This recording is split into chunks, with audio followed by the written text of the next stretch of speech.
유리창이 몇 장 깨져 있어야 사람들이 다 깨는데 몇 분 더 올라오시면 다들 더 예. 오시면 되는데 왜 안 올라오세요? 예. 게스트를 모셨더니 뭐 살 진행까지 다 하시네요, 그냥. 아. 예. 원래 이 행사는요. 예. 제가 하고 싶은 얘기가 많은데 제가 하면은 아무도 안 들어주니까 그냥 유명한 게스트 한 분 모셔놓고 예, 제가 그냥 하고 싶은 말 하는 행사입니다, 원래는. 예. 예, 그래서 그냥 앉아 계시면 되는데 심심하시면 앉아만 있겠습니다. 예, 뭐 끼어들으셔도 되고요. 다리 꽈도 되죠? 그럼요. 예. 근데 옛날에 한번 행사하다가 제가 한번 다리를 꽈왔더니 어느 분이 밑에다가 썼더라고요. 다리도 꼬고 뭐 이렇게. 그래서 이제 자중을 하고 있습니다만 그래도 이제 본능적으로 올라갈지 모릅니다. 시사인인가 보니까 가장 논쟁적인 정치인이 가장 조용하게 직업 정치를 떠났다. 조용하게 떠났다고 이제 기자가 썼는데 그런 것 같아요. 무슨 보도 자료라든가 뭐 기자회견 같은 것도 없고 오늘 김정길 전 장관이 또 정기 은퇴하셨더라고요. 그건 기자회견이었나요? 아니요, 트위터로. 트위터로. 네. 그분도 요즘에 그럼 트위터로 은퇴하시는 게 대세입니다, 대세. 유행을 만들어 놓으셨습니다. 예. 그래서 보니까 트위터에 너무 늦어버리기 전에 내가 원하는 삶을 찾고 싶어서 직업으로서의 정치를 떠납니다. 네, 그렇게 쓰셨고 그 다음에 얼마 안 있어 있었던 한겨레였던 것 같은데 거기 보니까 내가 졌다 라고 말씀을 하시기도 했어요. 결국은 져서 떠나신 거예요? 예, 아니 뭐 이겨도 떠났을지 모르는데 져서 떠났다 무관하게 하여튼 진 거죠. 떠났던 안 떠났던. 예. 근데 직업 정치로서의 정치를 직업으로서의 정치를 떠났다. 이게 사람들이 해석이 막 분분하잖아요. 예. 제가 받은 느낌은 직업 정치를 그냥 떠났다. 이제 국회의원은 안 하겠다. 이제 대통령은 하겠다. 봉사하는 차원에서 그 해석의 좀 여지는 있는 거죠 아무래도. 네, 그것은 이제 궤도를 벗어난 해석이고. 예. 그 의미는 정확하게 얘기하면 제가 지금 진보정의당 당원인데요. 정당에 참여는 계속하겠다. 그리고 시민으로서 정치. 그러니까 정치인은 국가 운영에 영향을 미치기 위한 활동을 전체적으로 정치라고 하는 거니까 그게 꼭 국회의원이 되거나 뭐 대통령이 되어야 영향을 미칠 수 있는 것은 아니잖아요. 시민으로서 영향을 미칠 수 있는 활동들을 할 권리가 있고 자유가 있기 때문에 뭐 그런 것까지 다 안 하는 건 아니다. 그런 의미로. 예. 이제 책을 쓰셨어요. 타이밍이 좀 이제 또 얘기들이 좀 있었는데 어떻게 살 것인가 책 사신 분? 예, 많이 사셨네요. 안 사보신 분들도 한번 사서 보세요. 이제 솔직히 말씀드리면 저는 이제 공부하는 사람이니까 책을 뭐 사긴 사는데 공부하는 책 외에는 사실 안 샀어요. 예. 유명인의 책이라고 해서 산 건 이번에 처음 샀습니다. 그래서 많이 팔렸구나. 예. 책 가져왔어요. 사실은 주말에 그거를 이제 쫙 훑었는데 사실 그거 읽느라고 이거 준비를 좀 못했어요. 그런데 거기 보니까 이제 정치적 자기 검열 없이 글도 쓰고 싶다. 정치인 할 땐 그게 잘 안 되잖아요. 그리고 이른바 정치적 올바름에서 좀 자유롭고 싶다. 정치인 하다 보면은 하고 싶은 얘기도 조금은 이제 자제해야 될 때도 있으니까. 근데 거기 보니까 이런 게 나옵니다. 동성 간의 성적 교감도 사랑을 매개로 한 관계라면 존중받아야 된다. 이거 정치인, 국회의원 할 땐 이런 말씀 못 하시죠? 그 정도는 국회의원 할 때도 했을 것 같은데. 그래요? 예. 그건 뭐 특별히 위험한 발언은 아니죠. 그럼 이제 그 다음 발언. 수총각, 수처녀가 한 번 자보지도 않고 결혼하는 것은 여기 미성년자. 고등학생. 예. 몇 분 계시네요. 알 거 다 알아요. 걱정하지 마세요. 수총각, 수처녀가 한 번 자보지도 않고 결혼하는 것은 가장 위험한 짝짓기 행동이다. 마음이 움직이면 먼저 함께 살아보고 확신을 가졌을 때 혼인하는 것이 합리적이다. 그래서 본인께서는 합리적으로 결혼하셨어요? 아니요. 아니 뭐 꼭 자기가 똑바르게 살아야 어떻게 하면 똑바로 사냐를 얘기할 수 있는 건 아니잖아요. 그럼 누가 얘기할 수 있어요, 도대체? 예. 예.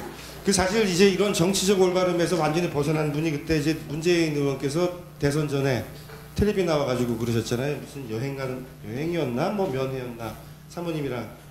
안개꽃. 예. 그래서 그때 근데 문 의원님이 그땐 이미 갈 때까지 간 사이라서 이렇게 얘기했던 적도 있죠. 그분은 좀 옛날 분이라 갈 때까지 갔다고 못 돌아갈 거 없지. 네. 그래서 이렇게 정말로 이제 좀 자유롭게 글 쓰시는 게 책에서도 좀 느껴지고요. 저도 보면서 많이 좀 배웠습니다. 배우고 저도 그 젊은 친구들한테도 해줄 얘기를 많이 쓰신 것 같고 또 이제 중년, 장년에게도 하실 말씀들을 많이 해주신 것 같아서 여러 가지로 좀 도움이 됐던 책 같아요. 그런데 이 책이 나온 게 저희 지난 3월 한 13일로 이제 보니까 찍혀 있던데 그럼 보통 책 한 권 쓰시면은 몇 달 동안 쓰세요? 뭐 작년 1년 내내 쓴 거죠. 1년 동안? 예, 예. 오. 그러면 사실 그 책의 내용을 보면 제목도 물론 그렇지만 책 쓰실 때 이미 정계 은퇴에 대해서는 조금 생각을 하시고 쓰신 거 아니에요? 이 책을 초고를 11월 달에 다 썼는데 이제 결론이 살고 싶은 대로 살아라, 즐거운 일을 하고 살아라, 이게 결론이잖아요. 근데 되게 고민이 되더라고. 왜냐하면 정치는 안 즐거운데 저한테는 그러면 이 책을 내놓고 계속 정치를 하면 책에서 얘기한 거랑 영 다르게 사는 거니까 책을 내지 말든가 아니면 정치를 그만두든가 그래야 될 것 같다는 생각이 들어서 이제 책을 원고를 덮어놓고 한 달 동안 선거운동 자원봉사하러 다니느라고 그 기간에 쭉 생각을 했죠. 그래서 정치를 그만해야 되겠다. 그렇게. 사실은 선거운동 하시면서 예. 이게 되게 괴롭잖아요. 그래서 저는 문재인 후보가 당선되기를 되게 바랬죠. 왜냐하면 좀 폼이 날 것 같더라고 정치를 그만두는데.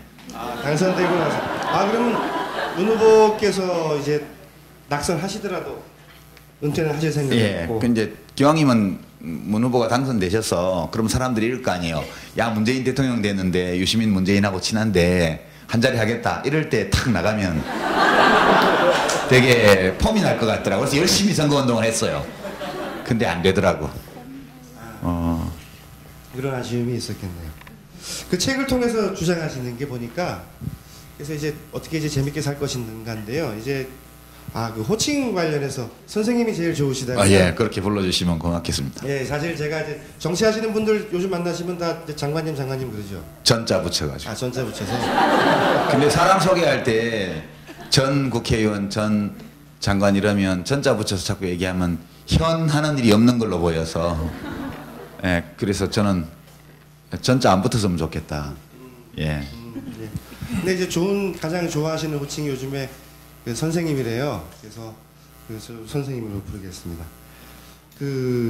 선생님께서 이제 가장 중요시한 게 일, 놀이, 사랑 이런 거예요. 여기다 하나를 덧붙인다면 이타심, 뭐 다른 말로 측은지심인데 사실 이 이타심이라는 게 보면 이제 연대를 만드는 이제 그러한 것이다. 그래서 3개 또는 4개를 얘기하시는 것 같았습니다. 그런데 사실 이게 어떻게 살 것인가라는 제목인데요. 이렇게 내용, 그다음에 그 목차의 제목들을 보면 어떻게 죽을 것인가에 대한 굉장히 친절한 지침서, 예, 가이드 같은. 그래서 그 맨 마지막에 에필로그 같은 부분은 저도 굉장히 인상 깊었어요. 어떻게 죽을 것인가. 그래서 사전 장례식도 한다. 그래서 죽기 전에 내가 어느 정도 예측이 되면 내가 이제까지 고마웠던 사람들, 혹시 내가 신세진 사람들, 내가 한때 미워했던 사람들이라도 다 불러서 아니 미워했던 사람은 싫어요. 미워했던 사람은 아니에요? 예. 생각하다 떠나는 마당에 미워한 사람까지 화해해서 뭐하게요. 그냥 좋은 사람만 불러서 할래요. 네. 근데 이제 여기 보면 또 아직 젊은 사람들일수록 더 깊이 있게 죽음의 의미를 사유할 필요가 있다. 요즘 젊은이들 사실 스펙이다 뭐다 굉장히 바빠 죽겠는데 젊은 사람들에게도 그런 걸 권해주셨습니다. 그동안 죽음에 대한 생각을 하시게 된 이유 또 권하는 이유. 그런 이유가 없죠. 사실 다 죽잖아요. 여기 안 죽을 사람 있어요? 다 죽는다고요. 몇 년 더 살고 죽냐 그 사이지. 끝이 딱 정해져 있는데 몇 년 남았냐 차이만 있고 어떤 방식으로 끝나느냐 차이만 있고 예측 가능한 어떤 시점에서 끝나느냐 아니면 서든 데스로 갑자기 죽음이 닥치냐 그런 정도의 차이가 있을 뿐이지 우리 다 죽거든요. 이 사람들이 살 때 죽는다는 생각을 하고 살면 훨씬 의미 있게 잘 살 수 있는데 마치 자기는 안 죽는 것처럼 또는 두려워해서 이렇게 피하면 죽음이 비껴가는 것처럼 그런 태도로 살기 때문에 삶이 굉장히 엉망이 되는 것 같다. 그런 느낌이 되게 많았어요. 저는 예전 어렸을 때 저희 다 20살 무렵부터 그 생각을 많이 했어요. 죽을 사람인데 왜 저렇게 살지? 그런 거요. 그래서 그 더 좋은 것 같아요. 이게 죽음이라는 게 불쾌하고 좀 두렵고 그렇기 때문에 생각하기 싫은 점이 좀 있긴 한데요. 근데 누구도 죽음을 비켜간 사람이 아무도 없거든요. 지금까지. 확실한 사실이기 때문에 사람이 생각하는 건 의미가 있지만 젊은이들이 생각하는 건 가치가 더 크다. 그렇게 생각하죠. 네. 그 책의 시작부터 나온 인물이 있습니다. 이 인물들 노래도 잘 못한다고 그러셨고 음악도 잘 못하시는데 크라잉넛에 왜 그렇게 꽂히셨어요? 아니, 제가 꽂힌 게 아니고 크라잉넛의 노래에 꽂힌 게 아니고요. 저는 크라잉넛 노래를 별로 안 좋아하거든요. 시끄러워서. 근데 나중에 어떤 분이 메일을 보내주셔가지고 크라잉넛 노래 중에서도 안 시끄러운 게 있다고. 그게 심수봉 씨가 피처링을 하고 그게 무슨 즐거운 노래인가 뭐 그런 게 있긴 있어요. 그러니까 조용한 노래가 있긴 하더라고요. 별로 안 좋더라고 노래가. 역시 크라잉넛 노래는 시끄러운 노래, 룩셈부르크나 이런 말 달리자 이런 게 좋은 것 같아요 상대적으로. 제가 좋아하는 노래는 저는 이제 발라드나 R&B나 이런 거 좋아하는데요. 근데 크라잉넛 노래는 내가 별로 안 좋아하지만 흉내를 낼 수 있는데 질르면 되니까. 근데 R&B나 발라드는 도저히 따라 부를 수가 없어요. 그래서 귀로만 좋아하죠. 문제는 문제예요. 근데 이제 그분들이 되게 즐겁게 살더라고요. 크라잉넛이 사는 방식.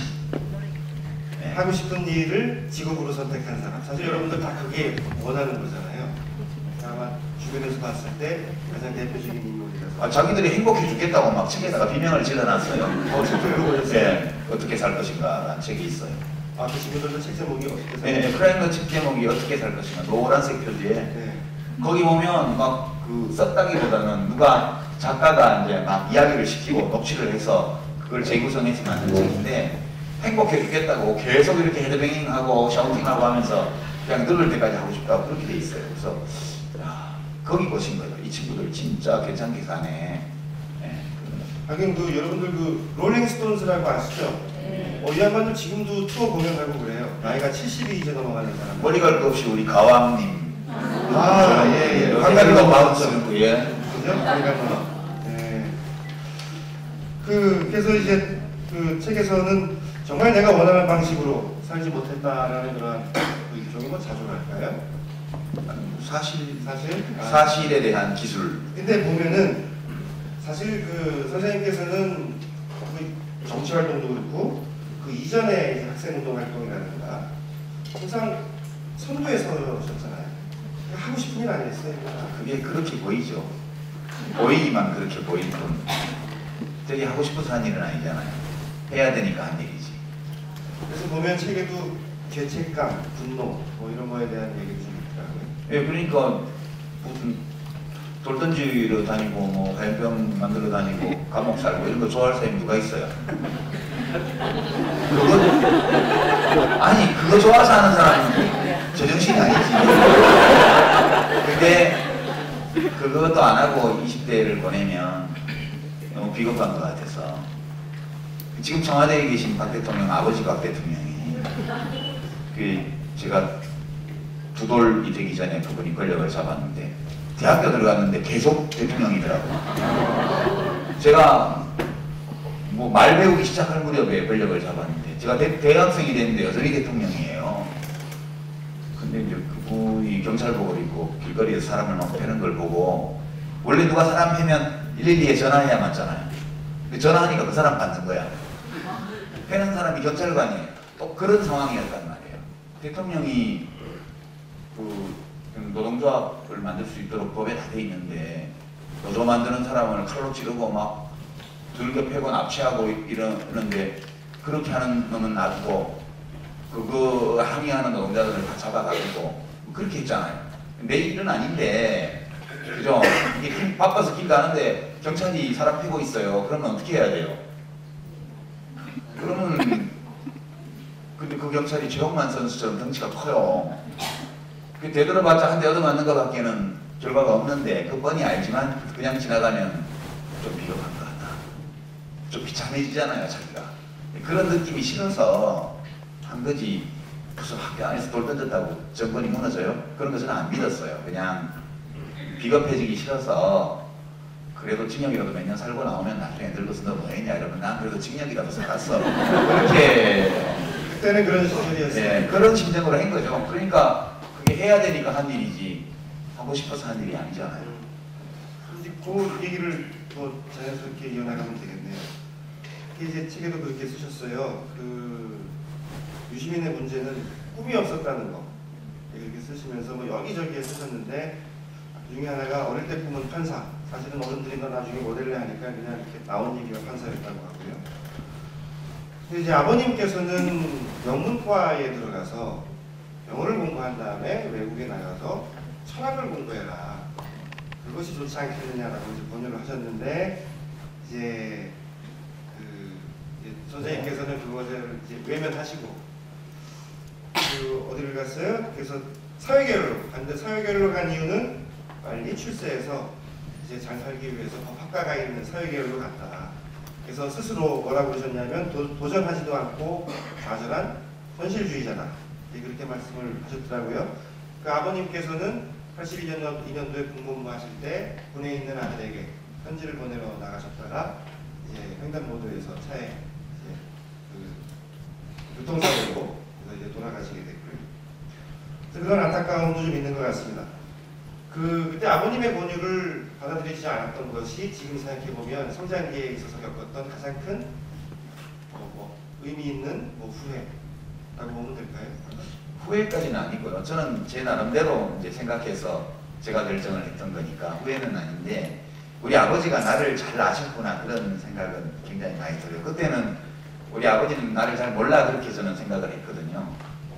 근데 이제 세월이 이렇게 많이 가고 나서 생각해 보니까 우리 아버지가 이제 둘째 아들인데 제가 둘째를 굉장히 정확하게 파악하고 계셨다는 생각이 많이 들어요. 물론 철학과를 가서도 데모하다가 잡혀가기는 마찬가지였겠죠.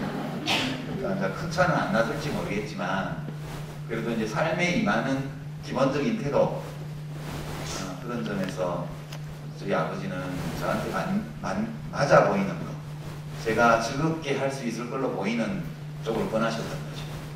거기 되게 복잡한데요. 죄송한데 사회자님. 네. 되게 죄송한데 이 안쪽에 공간이 넓거든요. 이쪽에 있습니다. 거기 앞에 너무 복잡해서 이리 오세요. 네, 안으로 쭉 조금만 내주시면요 이쪽으로도 가실 수 있고요. 무대 위도 괜찮고요. 아무래도 바닥보다는 위가 낫죠. 네. 이쪽에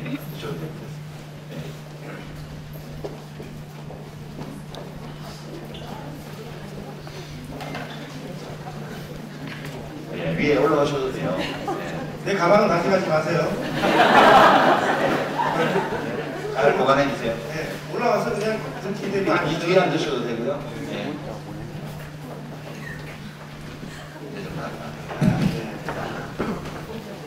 제가 이쪽을 보는 바람에 이쪽을 잘 못 봤습니다. 죄송합니다.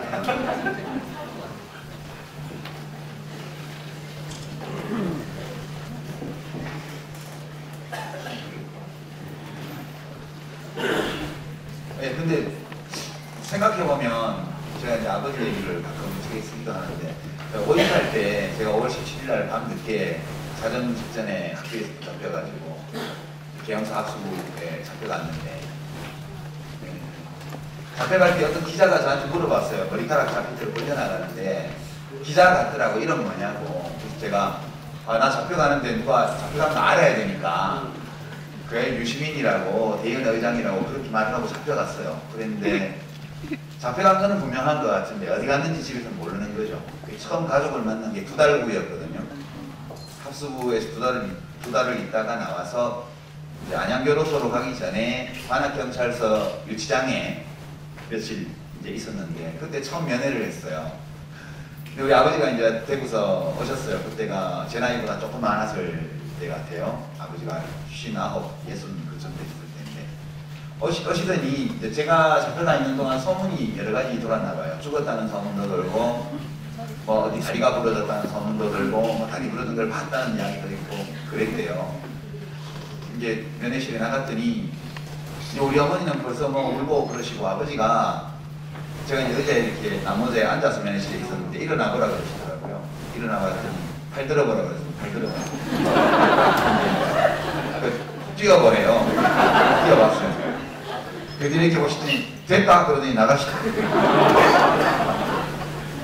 네, 그러니까 이제 살아있고 어디 안 부러졌으니까 됐다 그러고 가시고 이제 어머니하고 누이들만 면회를 하고 아버지는 나가버리시더라고요. 한마디도 다른 말씀을 안 하시고 다른 말씀 없이 그것만 예. 뛰어봐 그냥. 예. 발 들어봐 뛰어봐 이렇게만 하시고 됐다 그러고 나가셨어요.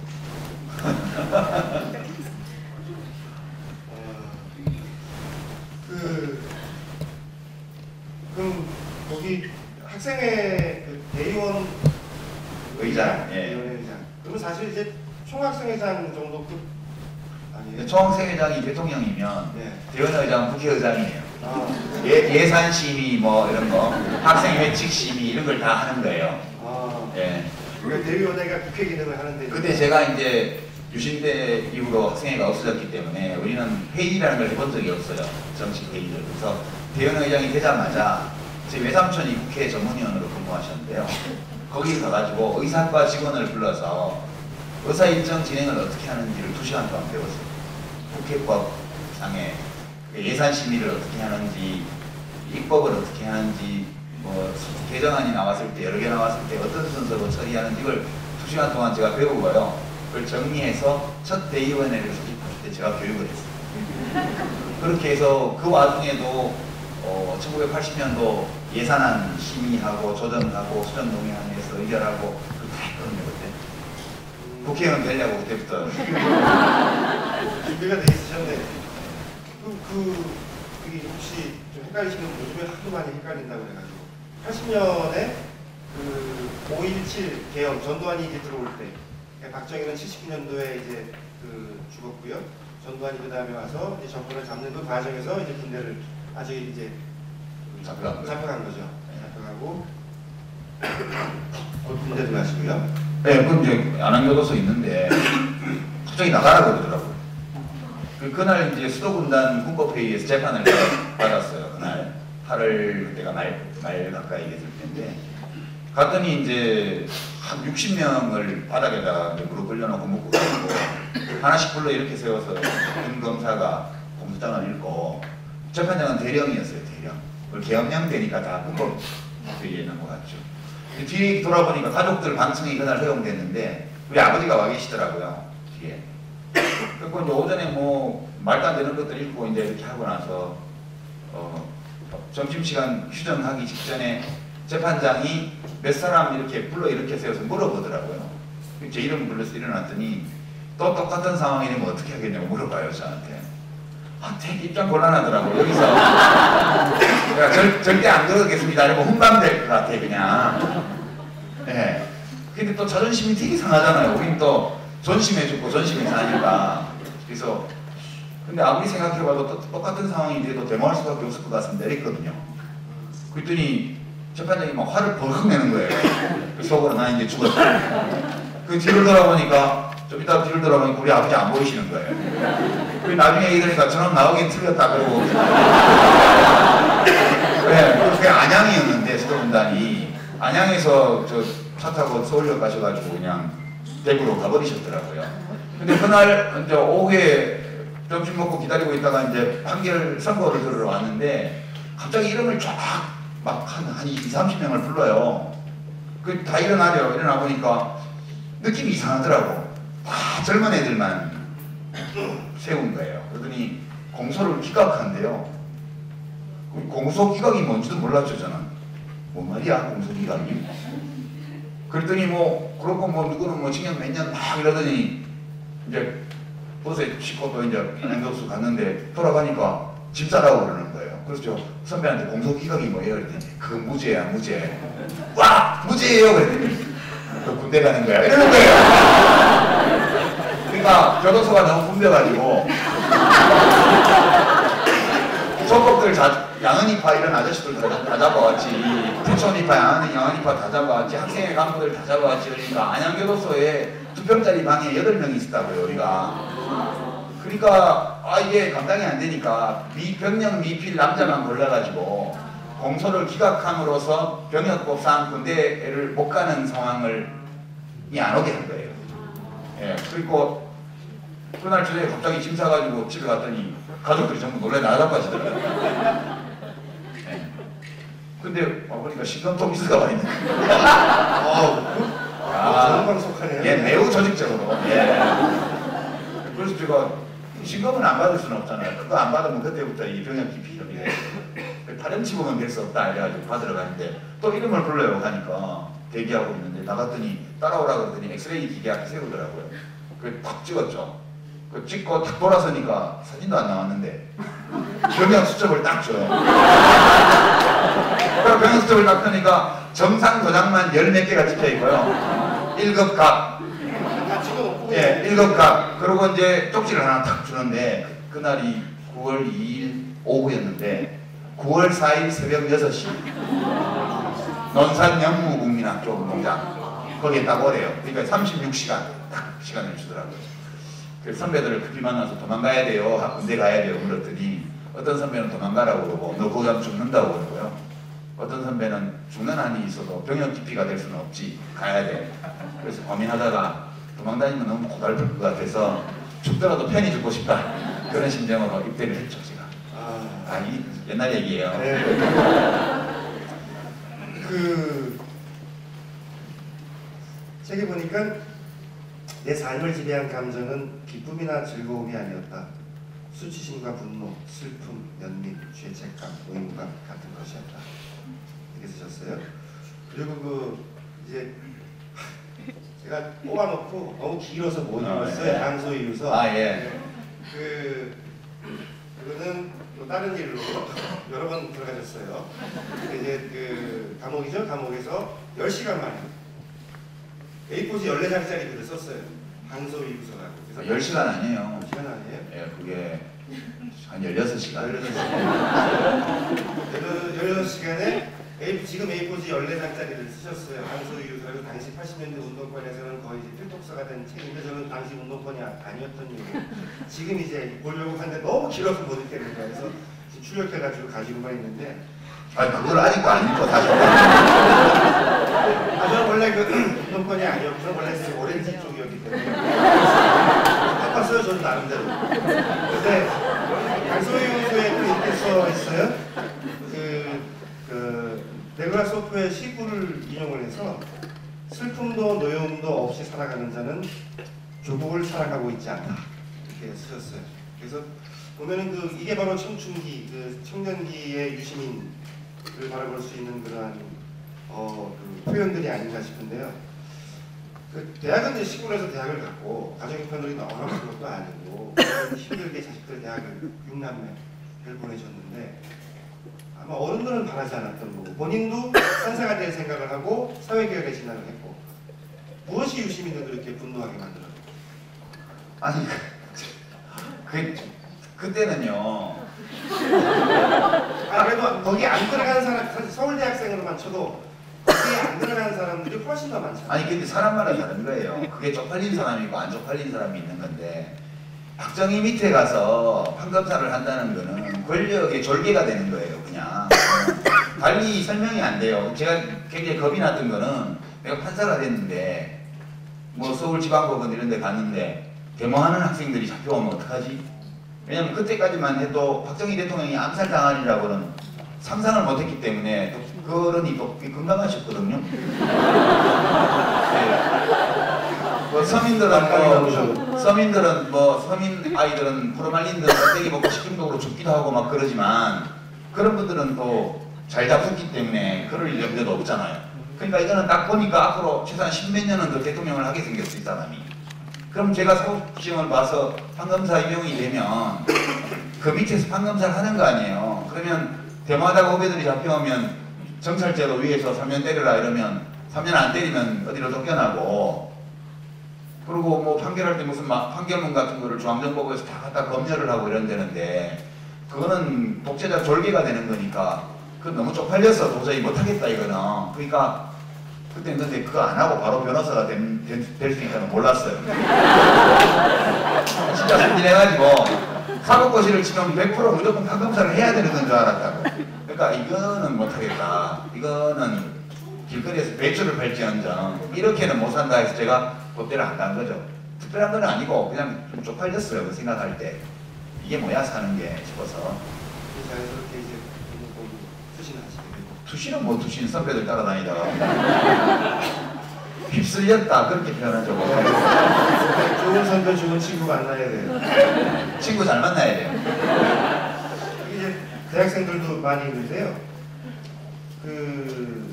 이제 청년들이 자신의 진로, 미래에 대해서 어떤 고민을 해야 되는지 책에서도 많이 네. 하셨는데, 이제 아마 의원 하실 때였는 장관은 아닌가, 의원 하실 때 하셨던 거.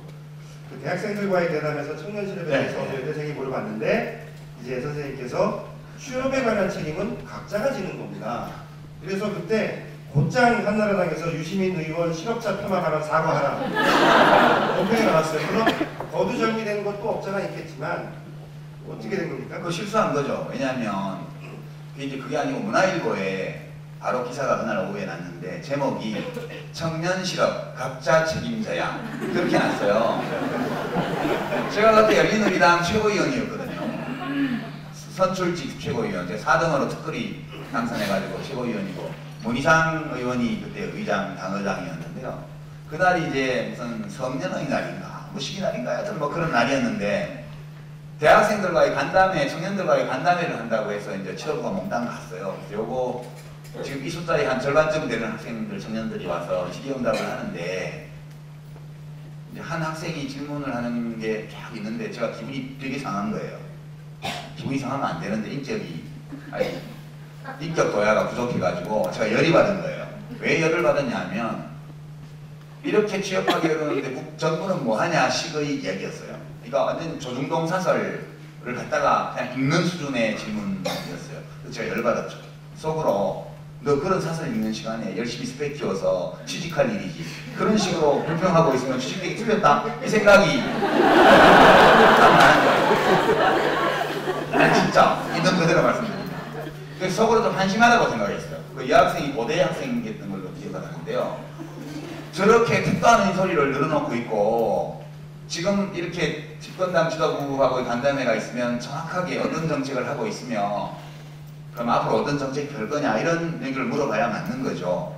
근데 완전 신세 하소연 비슷하게 하면서 무조건 정부가 무능하다 아무것도 안 하고 있다는 식으로 얘기를 하더라고요. 그래서 제가 은근히 그와 같이 밀어서 내가 20살 때는 안 저랬는데 그래서 이제 문희상 의장을 제껴놓고 저보고 답변을 하려는 거예요. 하필이면. 그래서 제가 약간 기분이 나쁜 상태에서 마이크를 잡고 그러니까 말이 곱게 나갔을 리가 없죠. 그러니까 취업은 자기가 하는 겁니다. 일단 이렇게 시작을 했어요. 정부는 앞으로 노동시장의 어떤 변화에 대한 전망을 하고 그 전망을 국민들에게 이야기함으로써 정보를 제공함으로써 교육 투자를 할 때에 그런 전망을 제대로 보면서 자기에게 맞는 그런 전망 좋은 직종을 택하도록 교육 투자를 하게 그렇게 유도하는 일을 할 수 있고 그 다음에 이제 취업기회를 늘리기 위해서 거시 정책을 통해서 새로운 일자리가 만들어질 수 있는 재정 투자를 할 수 있고 그 다음에 이제 그런 전망 아래에서 그러한 노동시장이 요구하는 인력을 양성할 수 있는 교육 프로그램을 하도록 대학에 또 이제 뭘 해야 된다.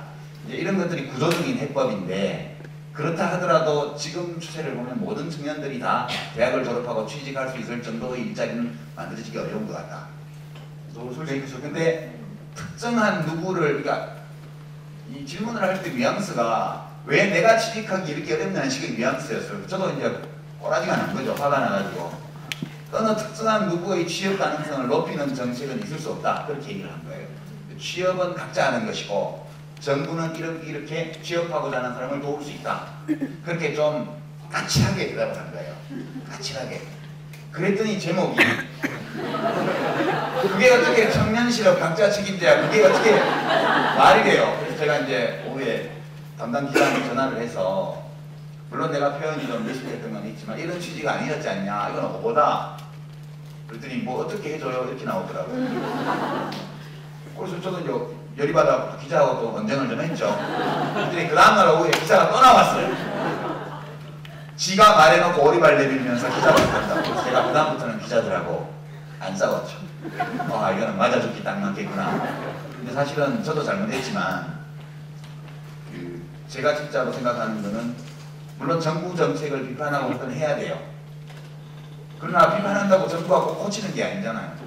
그럴 때는 자기가 자기에게 맞는 어떤 일을 찾아서 실제로 취업에 성공할 수 있도록 아주 무지하게 노력을 해야 된다는 거예요. 청년들은 그런 자세를 가지는 게 바람직하다 이 얘기인데 정치가 말고 교수가 얘기를 그렇게 했으면 아무 문제가 없는 건데 집권당의 최고위원이 그런 식으로 말했으니까 얼어터져서 싸죠. 같은 최고위원이 다른 사람이었으면 또 그렇게 할 수도 있고 아, 예. 선생님들이 있었겠죠. 되게 혼났어요 진짜. 그래서 그거는 이제 말 실수가 아니고 제 스스로 저의 감정을 제어를 마음을 못 다스렸기 때문에 그렇게 비난을 받을 수 있는 소지가 있는 말을 한 거예요. 이거는 근원적으로 보면 제 잘못 맞죠. 사실 보면 그냥 얘가 어리구나 생각하셨으면 되는데 거기서 이제 선생님 또 열이 받은 거예요. 조중동이 생각나 버렸죠. 네. 조중동이 하는 말이랑 똑같이 한다 이렇게 되다 보니까 이게 그냥 그렇게 흘러가는. 예, 그러니까 싸가지가 없는 거지. 근데 딱 그렇게 쓰셨더라고요. 살아가는 데는 물질적 자원이 필요하다. 네. 근데 지금 여기 와 있는 또 많은 제 학생도 있고 또 여러 20대 청년들이 있는데 지금도 고민하는 사람들이 있을 거고요. 사실 그 친구들한테 뭐라고 당부를 하시겠습니까? 당부를 할 건 아니고요. 자기 인생 자기가 사는 건데 왜 당부를 해요? 제가 뭐 다른 사람 인생을 책임져야 될 이유가 하나도 없잖아요. 각자 사는 거예요. 사는 건데 다만 우리가 서로 같은 시대를 살아가면서 누군가가 어려움에 처해 있을 때 그 어려움을 자기가 이겨내는데 필요한 교감, 소통, 위로, 격려 이런 걸 서로 나눌 수 있는 거죠. 누가 누구를 책임져 주거나 누가 누구에게 당부를 할 것까지는 없다고 생각해요. 저는 귀하들이 못 살면 귀하 책임이지 저 책임이 아니잖아요. 그런 건데 다만 이제 조금 더 먼저 이제 인생을 살아온 선배로서 또는 오늘날의 이 사회 상황을 만든 책임이 있는 기성세대의 한 사람으로서 이야기할 수 있는 건 있겠죠. 근데 지금 우리나라 되게 잘 살거든요. 솔직히 저는 좀 솔직하게 말씀드릴게요. 대한민국 되게 잘 살아요. 물론 고르게 나누어지지 않아서 굉장히 물질적으로 살기가 어렵게 되어 있는 분들이 꽤 많이 계시다는 거. 그게 우리 사회의 큰 문제예요. 그러니까 그분들을 제외하고 보면 되게 잘 살아요. 당근 할아버지가 한반도에 터잡은 이래 이렇게 잘 살았던 적이 언제 있어요? 오늘날의 중산층의 식탁은요 정조대왕 식탁보다 더 훌륭해요. 오늘의 서민들이 먹고 사는 거는 조선 후기의 정성판서보다 더 좋아요. 그때는 상상도 할 수 없는 비행기를 타고 배낭여행을 다니고요. 젊은 청년들이. 지금은 시골의 어르신들도 동남아 정도는 다 갔다 오잖아요. 앙코르와트 다 갔다 오잖아요. 아니 우리 곰이 동굴에 들어가서 숲하고 마늘을 100일 동안 먹고 인간이 돼서 우리 조상인데 그 곰의 후예들이잖아요. 우리가 곰이 인간 된 이래 이렇게 풍요로운 삶, 이렇게 자유로운 공기를 우리가 마신 적이 없어요. 50년, 40년, 30년 전만 해도 대통령 욕하면 그냥 정보부의 지하실에 잡혀가서 거꾸로 매달리는데 지금은 인터넷 댓글에 실명 인정하고 대통령 욕을 막 해도 연락도 안 와. 그런데도 불만은 너무너무 많아요. 그리고 국민소득 1인당 1000불 되기 전에는 10만 명당 자살하는 사람이 7명 수준이었는데 국민소득 2만 불이 넘어 20대가 된 지금 훨씬 더 자유로운 시대가 되었고 학교 폭력도 20년, 30년 정도가 훨씬 덜하고 문제가 많다고 그러죠. 우리 때는 전기줄로 발바닥을 맞았다고요. 초등학교 다닐 때. 초등학교 때. 예, 초등학교 때 전기줄을 맞아서 발바닥을 때렸어 선생님이. 지금 같으면 바로 구속이죠. 근데 그때는 그게 사랑의 매로 통하던 폭력이 만연한 그런 시대에 살았지만 자살이 7명밖에 안 돼요. 10만 명 중에. 근데 이 자유롭고 너그럽고 풍요롭고 이런 시대에 35명이 자살을 해요. 1년에. 이거는 삶의 물질적 조건에도 문제가 있지만 이 조건에 임하는 우리들의 마음에 큰 병이 있다. 저는 그렇게 생각해요. 뭐 짧은 시간에 요령을 말할 수는 없지만 자기가 즐겁게 할 수 있는 일을 찾고 그게 뭐든 하고 찾고 그 일을 적어도 남들만큼은 잘할 수 있는 데 필요한 기능을 익히고 젊을 때예요. 20대 초반 중반이 되는 그걸 해야 돼요. 그렇게 하고 예, 그렇게 해서 거기서 즐거움을 누리면서 사람들을 사랑하고 또 돕고 이렇게 하면서 살아가는 거거든요.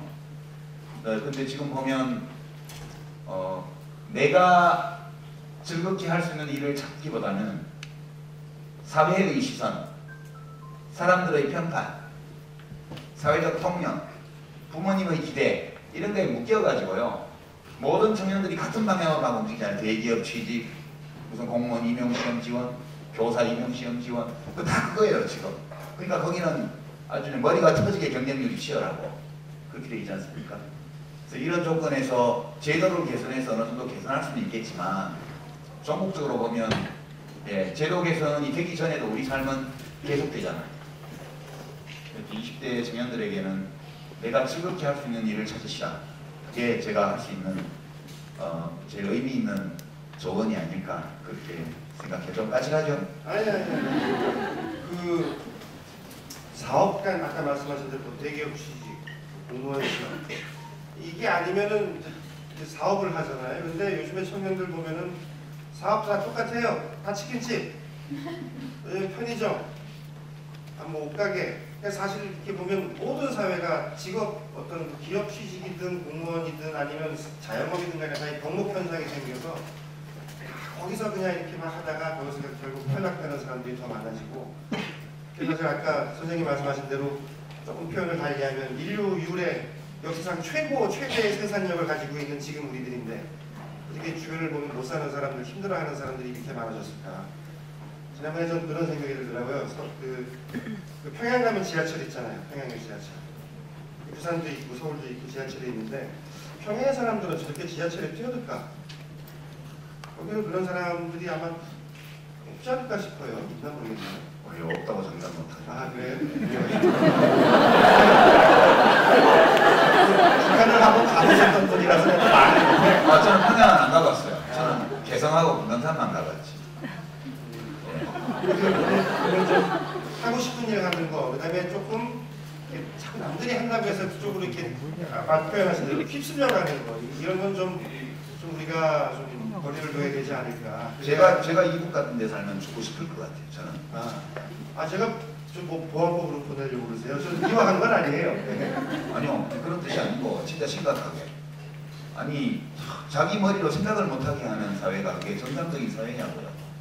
저는 박정희 정도의 독재도 정말 못 견디기 싫어가지고 이게 뭐 감옥에 가면 갔지 여기 굴복해서는 못 살겠다 이런 생각을 했는데 거기는 엄청 쓰다 봐요 더. 그러니까 사람들이 굴복해서 사는 거 아니에요. 근데 정말 숨쉬기가 힘들 것 같아요. 그런 사회라면은. 예. 만약 거기서 열차에 뛰어드는 사람이 진짜 없다면 그게 더 문제다. 저는 그렇게 생각해요. 역설적으로 자유로운 영혼이 완전히 죽어버리지 않는 이상은 뭔가 있을 것 같은데 예, 정보가 너무 없어서 판단할 수가 없네요 진짜. 그 지난번 표창원 교수가 오셨거든요. 네. 그래서 그 얘기를 하다가 주고받다가 이 표창원 교수가 경찰대학교 갔잖아요. 가서 하여튼 들어가서부터 선배들한테 개기고 하여튼 따지고 뭐 이건 학칙에 어긋나는 겁니다 하고 가장 싫어하는 후배였다. 그랬을 것 같아. 네. 근데 그 교수가 이제 중간에 한번 큰 후회할 만한 거짓말 했다고. 자기도 이미 어디에다 썼던 얘기인데 밖에 나가갖고 이제 유니폼 제복을 잃어버린 거예요. 근데 이게 경찰 복장이랑 거의 같기 때문에 범죄에 사용될 수도 있고, 그리고 이제 잃어버리면 곧바로 보고를 하고 그것에 따르는 징계도 받아야 되는데 그때 잃어버린 적 없습니다. 딱 이렇게 했다고 하더라고요. 근데 한 번 거짓말하면 계속 해야 되잖아요. 결국 그러다가 문제가 되고 스스로 굉장히 많은 걸 느꼈다라고 이제 얘기도 하고 그랬는데 뭐 거기에 비할 건 아니지만 제 사시면서 가장 조금 거짓말이든 뭐든 간에 가장 후하게 되고 뼈저렸던 한 가지만 한번 꼽아보라면 어떤 거에 되겠습니까? 제일 나중에 후회를 한 게 좀 하나 있긴 한데요. 제가 이제 징역 1년을 그때 살았는데 84년도부터 85년까지요. 특수폭력으로 징역을 살았거든요. 특수폭력, 형법상 특수폭력이 뭐냐 하면 가중이 한 사람을 함께 폭행했을 때 또는 야간에 폭행했을 때 이럴 때 또는 흉기를 써서 폭행했을 때 이럴 때 특수폭력이 적용이 돼요. 제가 특수폭력으로 전과가 있거든요. 선거할 때마다 공직후보자 그 전과 기록에 폭력행위 등 처벌에 관한 법률 위반 이게 들어가는 거예요. 근데 선거 공부에 난이 요만해가지고 거기에는 그 사연을 다 쓸 수가 없어요. 근데 그때 84년도에 9월달에 복학생들이 잔디밭에서 술 먹는데 어떤 친구가 와가지고 자기 법대 복학생이라고 이야기를 하면서 잘 놀았다고요. 그래서 저는 몸이 좀 안 좋아가지고 집에 일찍 가서 잤는데 다음날 새벽에 전화 와서 빨리 나와보라고 큰일 났다 해서 가봤더니 이 가짜 학생인 거야. 학생들은 정당한 법 집행을 할 수 있는 권한이 없기 때문에 가짜 학생을 붙들었으면 경찰에 넘겨야 될 거 아니에요. 근데 안 넘기고 붙잡아 놓고 너 여기 왜 와서 가짜 학생 행세에 의해서 너 불합치 아니야? 이렇게 신문을 하니까 밤새도록. 그래서 제가 아침에 가보니까 그러고 있는 거예요. 그래서 빨리 보냈어야 되는데 경찰서 연락해갖고 데리고 가라고 넘겨줬어야 되는데 저도 몇 마디 물어본 거예요. 당신이 여기 진짜 왜 왔어요? 물어보더라고요. 그런 와중에 또 다른 데서도 또 우리 그건 복학생들 사건인데 재학생들이 또 여기저기서 가짜 학생들을 붙들어가지고 그리고 다니면서 여관에서 잠을 자기도 하고 뭐 또 심각하게는 되게 두들겨 패가지고요. 제가 아침에 가봤더니 막 사람이 제정신이 아닌 거예요. 너무 맞아가지고. 그래서 제가 총장님한테 전화드려서 서울대병원 구급차 좀 보내달라고 해가지고 제가 한 거는 그 사람 아침에 처음 보고 너무 많이 다쳤다 큰일 났다 이러고 구급차에 실어버린 것밖에 없어요. 항소 이유서 이야기해주세요. 네. 그래서 제가 케네디 대통령 지금 여성분 복장은 명문. 예. 그래서 경찰에서 가닥으로 다니는데 저는 제가 한 게 아니니까 집에 있었던 거예요. 경찰서에서 형사가 좀 보자 그래서 평소에 아는 형사거든. 그래갖고 이제 그래요 다방에서 만났는데 갑자기 잡아가는 거예요. 너 가야겠다. 예, 그래갖고 제가 다 계획해서 주도해가지고 후배들한테 지시해가지고 막 각고목으로 들겨 패고 막 불고문하고 이랬다고 해서 제가 징역을 살은 거예요. 사실 저는 한 대도 못 때려봤어요. 우리 어머니가 학원에서 한 대 때려다 주지 나중에 그러셨어요. 저한테 한 대 때리고나 징역까지. 근데 되게 억울하잖아요. 그래서 항소유서를 쓴 거예요. 1심에서 제가 다 시켰대요. 성명불상 학생한테 제가 학생들한테 지시를 해서 잡아다가 팼는데 저 지시를 받은 학생들의 이름이 안 밝혀져 있는 거예요. 그래서 저 지시를 받은 사람 이런 학생들의 이름이 성명불상 학생들이에요. 그럼 그 학생의 이름이 성명불상이면 나한테 지시받은 걸 어떻게 알아요? 나는 안 했다는데. 근데 판결문에 그렇게 다 나와요. 그대로 공소장 그대로. 그 열받아서 있는데 항소유서를 써야 된다고 교도관이 와서 그러셔가지고요. 항소를 하면요? 네, 항소를 하려면 항소유서를 쓰래요. 그래서 그 집필식하고 나무벤치 있는 데가 있는데 거기 민홍지라고 해서 얇은 편지지 넉 장 깔고 가운데 먹지 석 장 끼우고 잉크가 없는 볼펜으로 눌러서 쓰는 거예요. 그러면 맨 위에는 글씨가 안 써지고 밑에 석 장만 써지거든요. 네, 먹지에. 그럼 하나는 법원으로 하나는 검찰로 하나는 구치소에 남는 거예요. 그렇게 해서 3일 동안이요. 아침에 나가서 쓰다가 점심 먹고 나가서 또 쓰고 그 다음날 아침에 또 쓰고 점심 먹고 또 쓰고 그 다음날 오전 중까지 써서 그래서 다 썼죠. 그렇게 쓴 거고 그냥 분하니까 써지더라고요. 이렇게.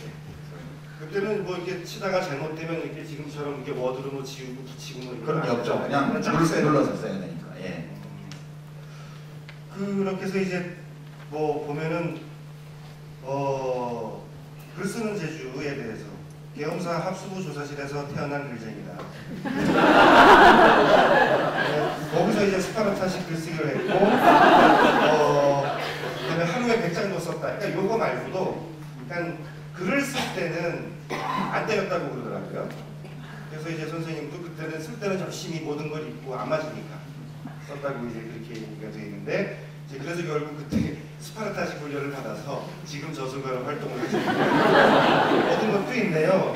모공정부로부터. 예, 그 인생이라는 게요. 그런 것 같아요. 뭐 되게 험한 일을 당하는데 그게 운이 아주 나쁘면 오로지 험하기는 한데 또 운이 좀 있으면 또 그게 뭔가 갖다 주기도 하고 그러더라고요. 그래서 삶은 계획대로 되지만은 않는다. 그런 걸 많이 느꼈죠. 그것도 이런 것도 있는 것 같아요. 또 작은 것에도 감사하면 또 살만한 인생이 되는 것 같기도 하고. 저도 군대, 저는 뭐 끌려간 건 아니고. 군대는 다 끌려가는 거예요. 맞다라고 생각해보니까 그거는 제 말이 아니고 그 강제징집 때문에 그게 사회 문제가 돼서 민가협 어머니들이 경찰청장 면담을 했어요. 85년도인가. 그래서 이제 강제징집 사례를 제시하고 막 이 병역복장 불법이라고 막 항의를 했더니 그때 병무청장 답변이 그랬어요. 어머님들 모든 징집은 다 강제징집입니다. 맞아요. 군대는 누구나 다 끌려가는 거예요. 저는 군대는 이제 의무병으로 조금 편하게 있었는데 그래도 군대 생활 책 열심히 읽었어요. 사실 제가 이제 지금 배운 이런 분들은 다 군대 때 읽은 책을 의무병은 군인이 아니지 그거는. 아니요, 필름 배우고. 하긴 원래 앰뷸런스 타고 맨날 따라오니까. 아니라 오히려 또 아이고 게스트 잘못 불렀네.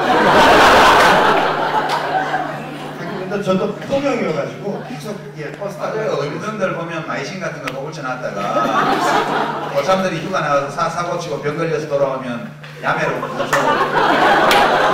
라면도 얻어먹고 뭐 다 하잖아요. 시사 꽂을 때부터 군기도 확실하고요. 무좀 걸림발 빨간 약 한 하루에 100번씩 발라보세요. 그것도 참 힘듭니다. 자, 그렇게 글쓰기도 뭐 하시고 지금 저술 활동 하시는데 이게 재밌더라고요. 이제 이렇게 나와서 군복무도 끝내고 이제 사실 사회생활을 하는 거지만 수배 중의 몸으로 뽀글이 파마로 위장하고 방송사를 출입하면서 유지수라는 가명으로 1988년 MBC 월화 미니시리즈 8부작 그것은 우리도 모른다 라는 멜로드라마 각본을 썼다고 해요. 네, 멜로드라마 작가예요.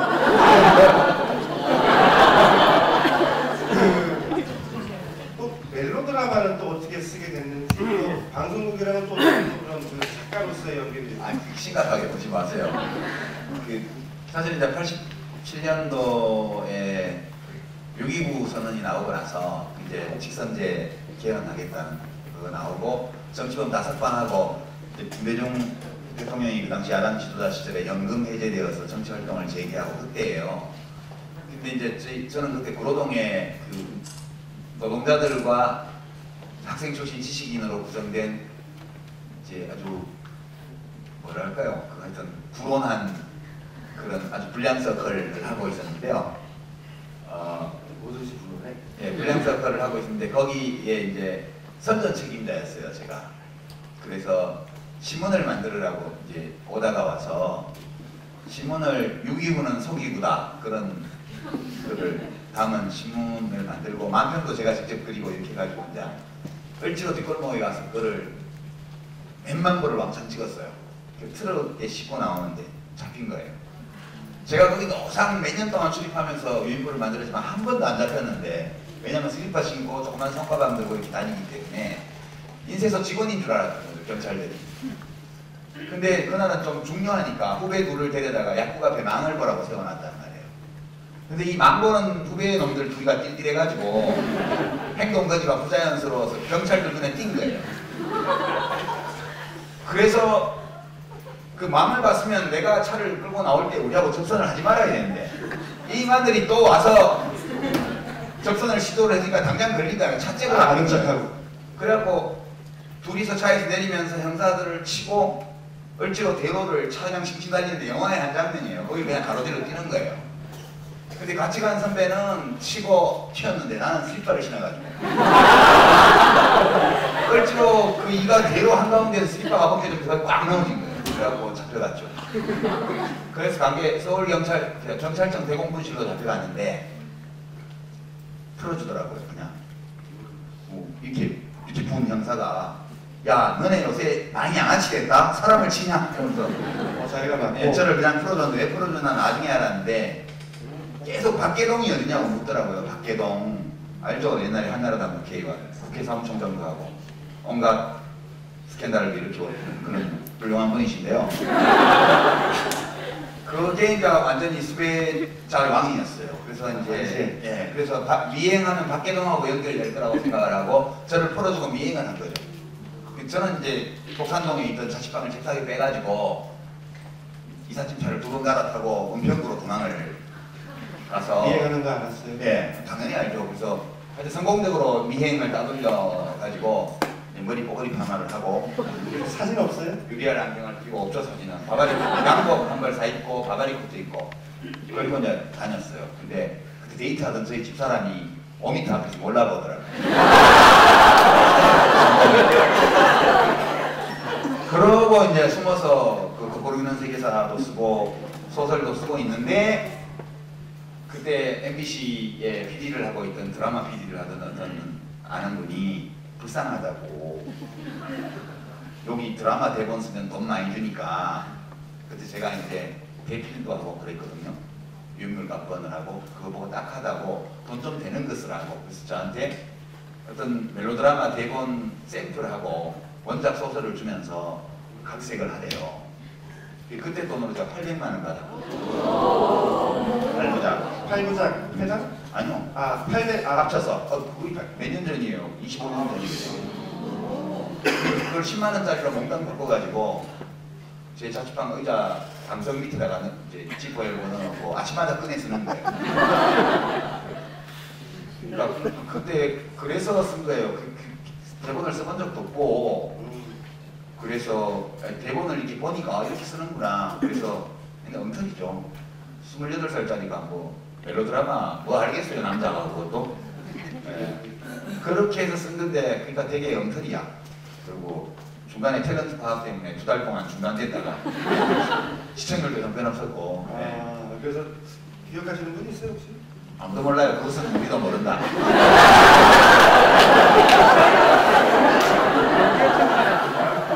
그리고 베스트셀러 극장 이거는 한때 많이들 보셨죠. 신용미어천가 단마크 그것도 쓰셨는데 이때 이게 문성근 전 최고위원의 텔레비전 드라마 데뷔작이라고 보고요. 네 맞아요. 네. 문위원이랑 그 인연이 이때부터 시작입니까? 그때는 뭐 그냥 배우지. 저야 모니카 목사님 아드님이고 배우다 이것만 알았고요. 그건 91년도인가 한 건데 그거는 각색을 좀 잘한 것 같아요. 제 생각에.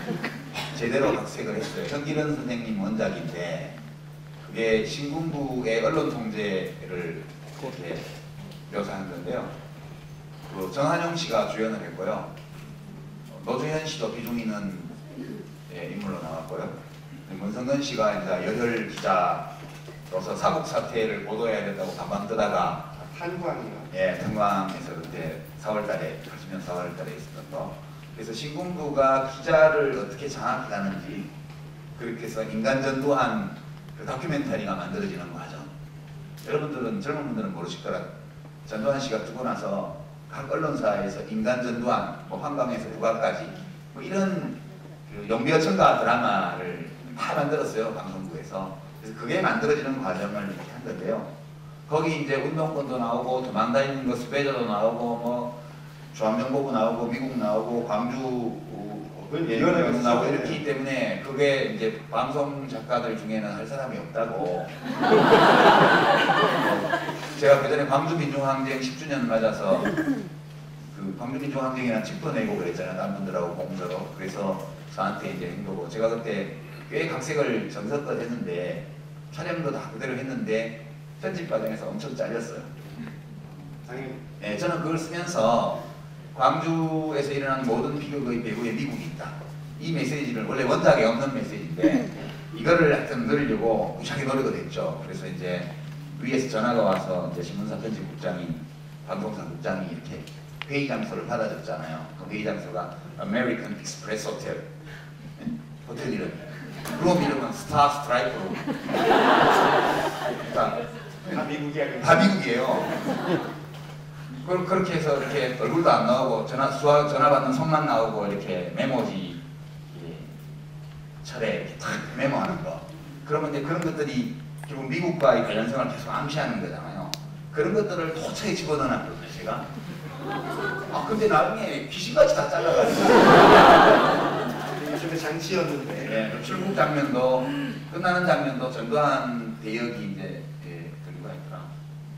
연세 좀 드신 배우가 하셨는데 그 전두환 대역이 김포공항에서 성덕이와 태극기가 물결치는 가운데 미국 방문 떠나는 그게 마지막 장면이었거든요. 그것도 엔딩 장면도 다 잘리고 그랬더라고요. 그러고 나서 그 베스트셀러 극장이 폐지가 됐죠. 팬들이 기억하셨네. 그때는 진짜 뭐 전두환이 대통령 될 때, 노태우가 또 대통령 될 때 항상 모든 언론들이 특집을 만들어가지고 막 이런 진짜 그 용두요청가식의 그런 걸 씁니다. 지난주에 한원구 선생이 오셨었거든요. 네. 그 당시 그 전두환을 이렇게 특집으로 만든 조선일보 네. 그 화면을 지면을 딱 보여주셨어요. 절창이죠. 근데 재밌는 게 지금 그거를 검색하면은 검색어도 못 찾는 거예요. 그냥 신문사로 쪽팔린 거야. 그거는 검색에서 그냥 빼버리는 거죠. 그래서 이제 한원구 선생님쯤 되니까 이제 그거를 역사학자고 여기까지 가지고 계시는 거지. 그래서 그런 것들은 저도 어릴 때서부터 그거는 대통령 바뀔 때마다 항상 보면서 했던 그런 기억이 있습니다. 조금 이제 얘기를 바꿔서요. 이제 한국 정치에서 가장 논쟁적 인물 유시민, 시간도 얼마 안 남았네. 한번 얘기를 해볼까 합니다. 책에 이렇게 썼어요? 쓰셨어요? 남들 편하게 하세요. 네. 아니 우리가 이걸 다 귀담아 들어야 됩니다. 그리고 그냥 들어오셔서 여기 길 좀 내주시면 여기 조금 더 여기 자리 있거든요. 여기 아직 무대 여기 넓어요. 들어오시면 되는데 여기 한 번만 들어오시면 다 쭉쭉쭉 들어오실 수 있습니다. 예, 나오시는군요. 예. 박수. 10줄 화이팅! 과거의 나를 보는 것 같아요. 예. 자, 남들과 소통하면서 호흡을 잘 맞추는 것이 기능 못지않게 중요하다. 타인을 미워하거나 무시하지 말아야 한다. 타인을 있는 그대로 인정하면서 교감해야 된다. 이렇게 이제 쓰셨습니다. 근데 이제 선생님 정치하실 때 보면 특히 초반부와 후반부가 굉장히 좀 대비가 되죠. 그렇다면 이게 사실은 최근의 생각이신지. 초반부에는 그러한 열혈 청년 때의 그러한 전투적인 자세로 계속 임하시다 보니까 그런 일이 좀 이어졌던 게 아닌가 싶은데요. 또 한 가지 사건이 있어요. 지금은 한국연구재단이라고 합니다. 근데 그때는 한국학술진흥재단이라고 해서 학자들, 저 같은 교수나 이런 사람들 연구비도 이제 신청해서 받고 굉장히 중요한 기능을 하는 학술기관이에요. 근데 거기서 기획실장 몇 년 하셨고 몇 년이 아니고 9개월. 1년을 건너기셨구나. 1년짜리 계약이었어요. 네. 1년짜리. 그래서 사실 거기서 좀 후회하는 경험을 하셨다고 하기도 하고. 사실 그거는 이제 정치하시기 전에 어떤 경험이었고 그때 경험을 하셨음에도 불구하고 정치군대 들어서는 또 역시 열심히 전투적으로 하셨고 근데 그때와 지금의 약간 그때와 그 이후에 후반부에서의 그 차이 그거를 선생님께서는 언제 어떤 경로를 통해서 느끼시면서 이제 지금 이렇게 소통과 호흡 미워하지 말고 무시하지 말고 있는 그대로 인정하면서 교감해야 된다.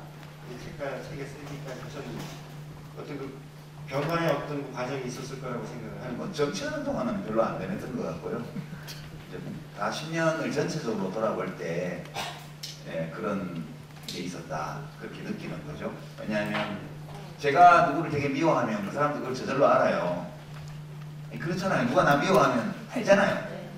나는 미워해 이렇게 말을 안 해도 저 사람이 나를 미워하나 보다 느낌이 오잖아요. 저는 이제 보통의 또는 정상적인 과정을 통해서 정치에 입문하고 정치를 하고 그러지 못했던 사람인 것 같아요. 처음에 시작할 때도 너무 화가 나서 정치를 시작했고요. 이게 뭐하고 싸우려고 정치에 들어간 사람이었거든요. 한 5년 동안 되게 열심히 싸웠는데 뭐가 잘 안 됐고, 그러고 나서 이제는 문제 해결을 좀 해봐야겠다라는 생각을 하기 시작할 무렵에는 이미 대중적인 평가가 어느 정도 내려져서 더 이상 할 수 없는 조건. 바꾸기가 힘든. 예, 그런 것 같아요. 예. 그 안경 끼시는 것도 좀 그런 걸 느끼신 다음부터 안경 노안이 와서. 밑에는 또 꼭이에요. 예. 저도 그 선생님 그 초반부 국회의원 이제 개혁당으로 당선되시고 거의 되시자마자서부터 여러 토론 프로그램을 나가고 계셨잖아요. 예. 그때 초반부와 조금 지나서가 보면 얼굴 표정도 이제 좀 뭔가 인자하게 하려고 하시고, 후반부는 이제 국회의원도 아니고 장관도 아니고 선거에 떨어지고 별걸 일 없이 됐으니까 힘이 빠져서. 아니 그 정도 후반부가 아니더라도 예. 스스로 좀 느끼지 않으셨어? 아직 바꿔야겠다. 아니 근데 바꿔야 되겠다는 생각을 했지만 마음을 다 다스린 건 아니에요. 노력을 했을 따름이지 누구를 싫어하고 미워하고 이런 게 없어진 건 아니었죠. 네. 뭐 솔직하게 말씀하시네요. 지금은 어떠세요? 지금은 뭐 지금도 싫어하는 사람이 있고요, 미워하는 사람이 있고요. 그렇지만 굳이 표현해야 될 이유가 없죠. 제가 정치를 안 하기 때문에. 네. 만날 일이 없으니까 그 사람이 제가 미워하는지도 모를 거예요. 그래서 그 책에다 마지막에 이렇게 쓰셨더라고요. 자신은 맨 마지막에 얘기한다고 하는데, 직업 정치를 떠나기로 마음먹은 순간 눈앞을 가리고 있던 두터운 먹구름이 걷히고 해방감으로 가슴이 터질 것만 같았다. 요즘에 계속 그렇게 느끼세요? 예, 그게 참 이게 그런 건데요. 정치도 사실 별게 아니거든요. 그냥 사람이 사는 일이에요. 심지어는 제가 노무현 대통령 모시고 일을 할 때도 대통령조차도 별 사람이 아니에요. 다 장동건 국민미남 장동건 씨하고 저하고 차이가 콧대 몇 미리, 광대뼈 몇 미리, 그런 정도의 미세한 차이거든요.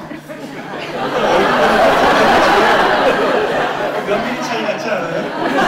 되게 큰 변화를 만들죠. 예, 약간의 각도 차이와 두께 차이와 이런 것들이 국민미남과 보통 사람을 차이를 만들어내는 거거든요. 그러니까 대통령도 특별한 사람이 아니에요.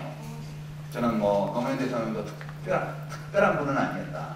개성이 강하고 특이한 점이 많고 매력이 있는 분이었지만, 그래도 보통 사람들과 완전히 차원이 다른 그런 분은 아니었거든요. 이명박 대통령은 또 그 반대쪽으로 엄청나게 차이가 나는 것 같지만 그닥 그렇게도 많이 차이 나는 것도 아니라고요. 그리고 지금 청와대에 계신 분도 뭐 그렇게 별다른 사람 아니에요. 아버지를 특별하게 만나서 그런 거지. 보통 사람이랑 똑같아요. 전자공학과 출신.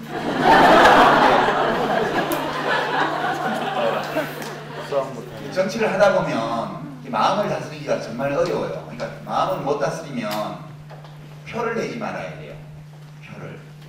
그러니까 감출 줄 알아야 돼요. 최소한 자기가 누구를 싫어하거나 미워하는 마음이 있으면 안 좋죠. 그게 없어야 좋겠지만 그래도 사람 마음이라는 게 저절로 생기는 건데, 그러면 관리를 해야죠, 저희가. 근데 이 관리가 진짜 어렵더라고요. 예를 들어서 제가 이제 당대표 출마를 2000년대 했어요.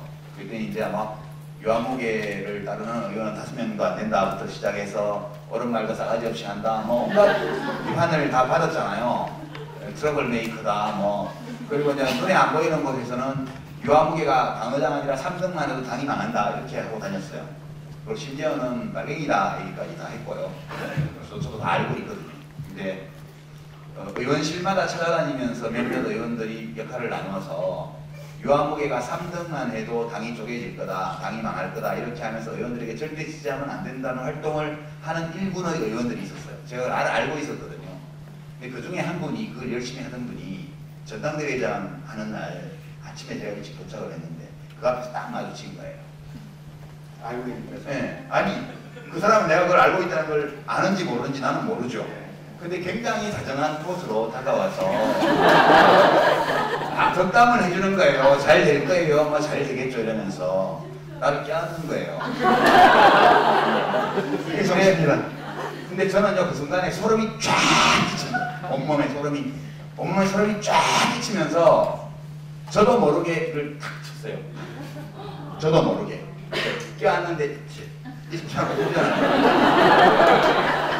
그거 이제 아차 싶어서 아우 말씀 감사합니다 이렇게 했지만 이걸 탁 푸는 순간 이미 그 사람은 자기가 그렇게 하고 다녔다는 것을 내가 알고 있다는 것을 알게 되었을 거예요. 그러니까 제가 그 순간의 그 느낌이요. 그냥 진짜 뱀이 온몸을 감는 것 같았어요. 그러니까 이걸 느끼면 안 돼요. 왜냐면 그 사람은 그럴 만한 이유가 있어서 그렇게 해줄 거기 때문에 정치가 원래 좀 그렇지라고 생각을 하고 저도 웃는 낯으로 그래 뭐 욕하고 다니냐고 고생했다 이러면서 그냥 속으로만 그렇게 생각하고 겉으로 아이고 말씀 그렇게 해주시니까 제가 힘이 됩니다 이렇게 하고 넘어갔었어야 돼요. 근데 이게 일부러 그렇게 한 게 아니고 그냥 그렇게 해버린 거예요. 그래서 제가 그 일을 듣고 나서 아 이거는 정치를 오래 하면 안 되겠다는 생각이 그때 처음 굉장히 강력하게 들었어요. 그래서 제가 최고위원이 턱걸이로 4등으로 되긴 됐는데 그 직후에 대통령을 찾아뵙고 저는 당에서는 더 이상 활동을 하면 저에게도 안 좋고 당에게도 안 좋을 것 같습니다. 제가 장관 시켜달라는 얘기. 복지부 장관을 하고 싶으니까 이번에 계신 장관님이 끝나고 나면 저 시켜주세요. 이랬더니 대통령이 알았다. 그래서 나중에 시켜주신 거거든요. 그러니까 그게 참 어렵더라고요. 보니까. 그 특성들이 있어요. 예를 들어서 김두관 전 지사도 청와대 들어가라고 했는데 나는 전 필드에 있어야 됩니다. 해가지고 청와대 들어가는 걸 거부하고 이제 행자부 장관으로 간 거죠. 노무현 대통령도 이제 정치하면서 나 장관 한번 해야겠다라고 이제 그는 이제 꿈이 있었으니까 공부도 하고 배워야 되고 현장 경험이 있어야 되니까 그렇게 하고 뭐 선생님께서도 이제 이유는 있었지만 저는 이제 원래 복지 분야, 보건 분야에 꼭 하고 싶은 게 몇 가지 있었어요. 제가 국회의원으로서 보건복지위원을 하면서 그 건강보험 본인부담 상한제 그걸 계속 요구를 해서 제가 장관 가기 직전에 김근태 의장님이 그걸 들어주셔서 300만 원으로 처음에 했었고요. 그 다음에 이제 기초노령연금 이거를 하고 싶어서 효도연금법을 제가 발의를 해놓고 계속 그걸 하고 싶었어요. 네, 그런 게 몇 가지가 되게 하고 싶은 게 있어서 그거를 하려고 이제 장관을 시켜달라고 그린 거죠. 그리고 제가 뭘 하고 싶어 하는지를 대통령이 알고 계셨죠. 네, 그래서 엄청나게 반대가 많았고 국무총리가 재선 못하겠다고 하는데도 결국 장관 지명을 하시고 그 청문회 과정도 참 힘드셨는데 그때 같은 당 쪽에서도 반대하는 사람들이 있지 않았어요?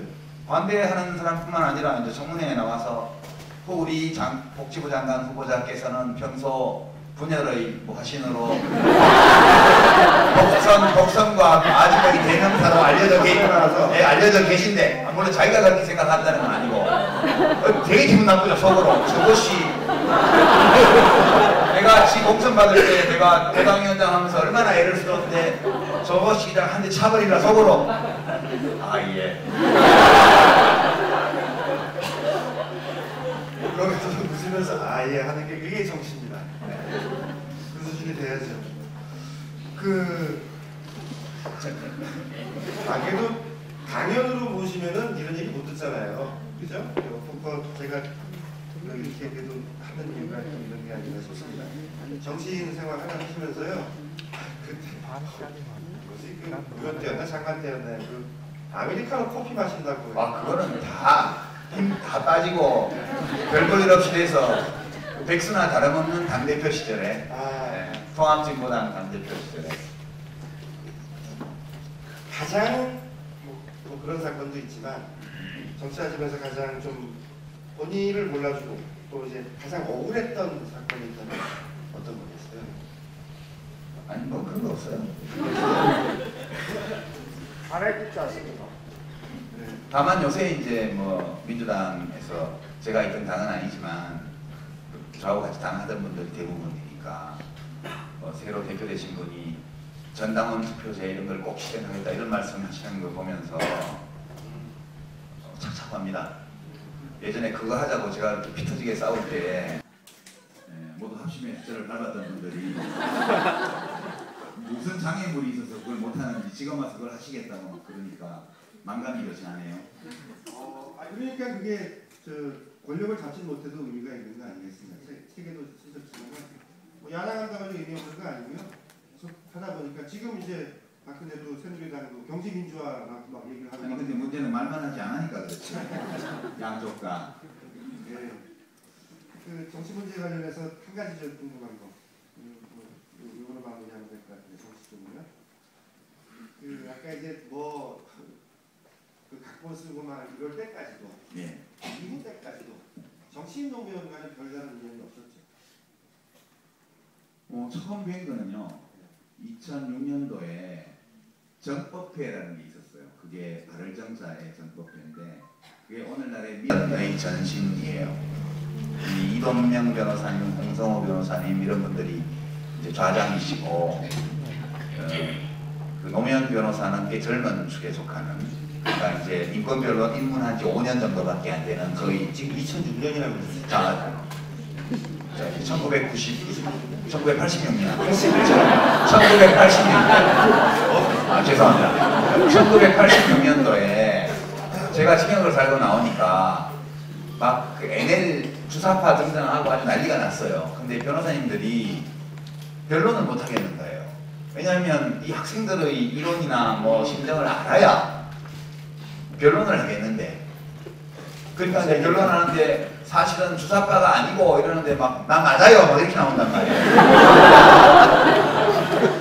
그러니까 이게 감당이 안 되니까 세미나를 열었어요. 저 수안보에서 온천에 거의 변호사님들이 한 5, 60분 이상 오셨던 것 같은데요. 저보고 와서 불타지 말고 있는 그대로 얘기해 줘요. PD는 뭐며 NL은 뭐며 그리고 실제 어디까지 진짜 공산당인지 진짜 주사파인지 이런 거를 불을 타지 말고 있는 그대로 얘기를 해달래요. 제가 이제 물 안 타고 이야기하러 거기 갔죠. 갔을 때 거기서 처음 뵀어요.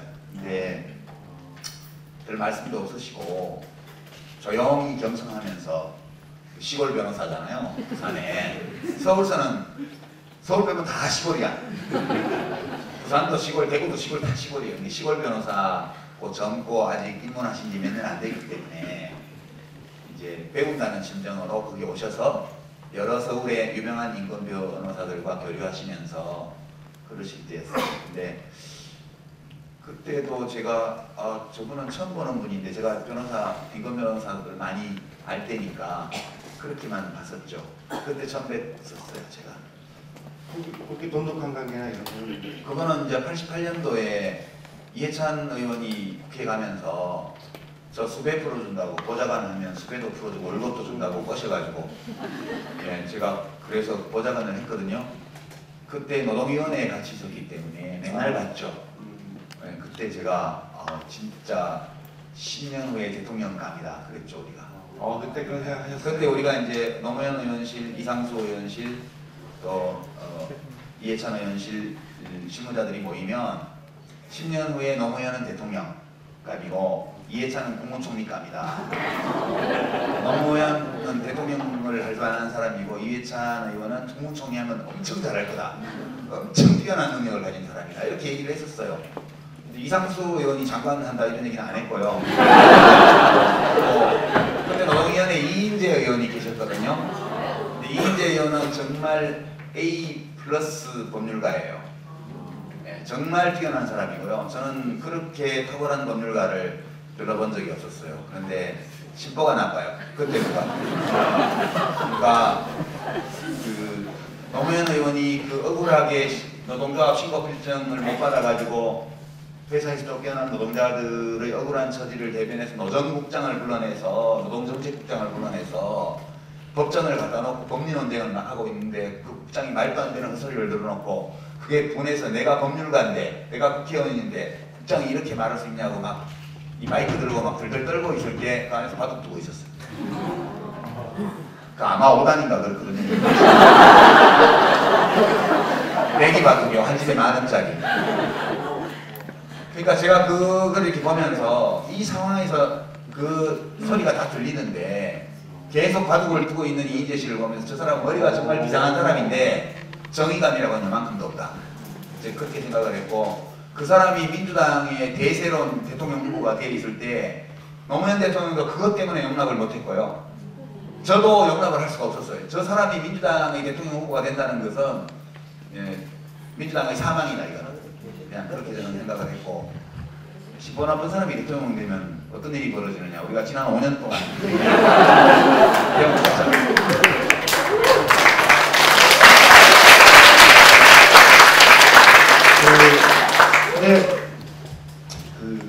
노무현 대통령이 그냥 된 게 아니고요. 민주당 후보가 된 다음에 지지율이 이렇게 저렇게 뭐 이런저런 이유로 좀 추락을 합니다. 그러면서 민주당 안에서 이제 흔들기 시작하는 거예요. 그래서 그때 뭐 한강욱 대표도 뭐 한마디 했고 뭐 이인재 씨도 한마디 했네요. 극좌라고 부르고 그다음에 뭐 사상이 의심스럽다 저질이다 그다음에 하나갑 대표 이거 저질 요거는 이인재 씨가 한 얘기 아니고 그다음에 하나갑 대표는 백지신당 다시 창당해서 다시 후보 뽑자 여기까지 나온 거예요. 그러면서 이제 정몽준 치고 올라가고 막 그랬던 거죠. 이제 그때 우리 선생님이 문성근 씨와 함께 개혁국민정당을 창당을 해서 없던 당을 만들어 가지고 유시민을 보호하겠다고 뛰어든 거죠. 천리를 누르셨네.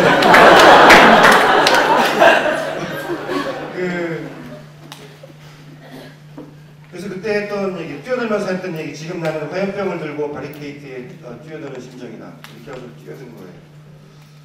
그렇게, 그러니까 그때 그게 뭐 대답이 이미 이제 된 거네요. 그 노무현을 보면서 이 사람이 대통령이 돼야 된다고 이미 그 10년 전에 얘기를 했었고, 근데 이제 지금 흔들리니까 안 되겠다 해서 이제 못 참겠다 해서 뛰어들었는데, 그때 사실 보면은 칼럼 쓰고 책 쓰고 그때 100분 토론 진행하셨거든요. 네, 100분 토론 진행자, 이 출연 패널도 좀 짭짤한데요. 진행자는 꽤 괜찮습니다. 굉장히 안정적이었고 한 2년여를 굉장히 안정적으로 가장 어쩌면 활기차게 활동하면서 보람도 되고 행복감을 느꼈을 텐데 뛰어들었단 말입니다. 그 정도로 노무현이 의미가 있고 가치가 있었을까? 그 사람 좋으면 그 가치를 안 따지잖아요. 뭐 저 선생님 결혼하셨어요? 하셨죠? 네, 하게 됐습니다. 사모님 만났을 때 뭐 그런 거 계산될까요? 뭐 군을 사겠다는 생각을 하고 그러니까 그게 저는 이제 노무현이라는 사람이 좋은 것도 있었지만 그게 국민들 200만 명 신청을 받아가지고 당원들하고 국민 시민들이 같이 투표해서 뽑은 후보잖아요. 근데 지지율 떨어졌다고 돈 많은 사람 데려다가 돈도 많고 지지율도 높은 사람 데려다가 바꾸자 그렇게 한 거 아니겠어요? 그러면 정당 민주주의라는 건 없는 거죠. 그거는 민주당의 문제를 넘어서서 한국 정치 자체의 붕괴를 의미하는 거라고 생각을 했고 이걸 막아야 된다. 그런 생각으로 그때까지만 해도 국회의원 되고 이런 거는 전혀 상상을 안 했고 노무현 지키기를 통해서 위기에 빠진 한국 여당인데 한국 민주주의를 구하자 그런 생각으로 했는데 괜히 했나 봐요.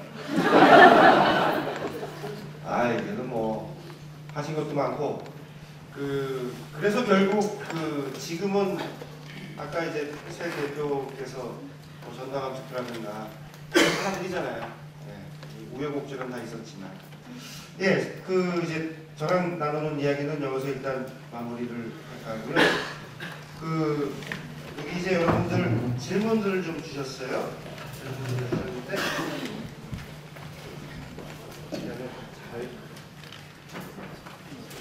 제가 가서 보면 되는데. 일단은 스티로폼이에요. 종이에요, 종이.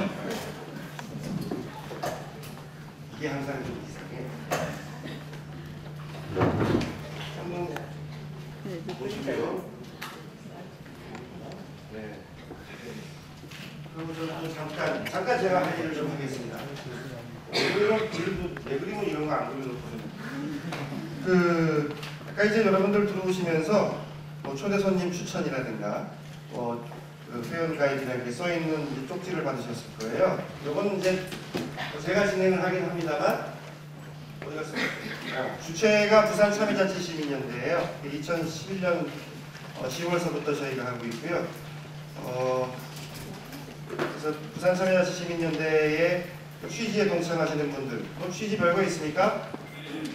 부산을 위해서 여러 가지 고민하고 같이 얘기하고 우리가 뭔가 발언도 하고 잘해보자는 거죠.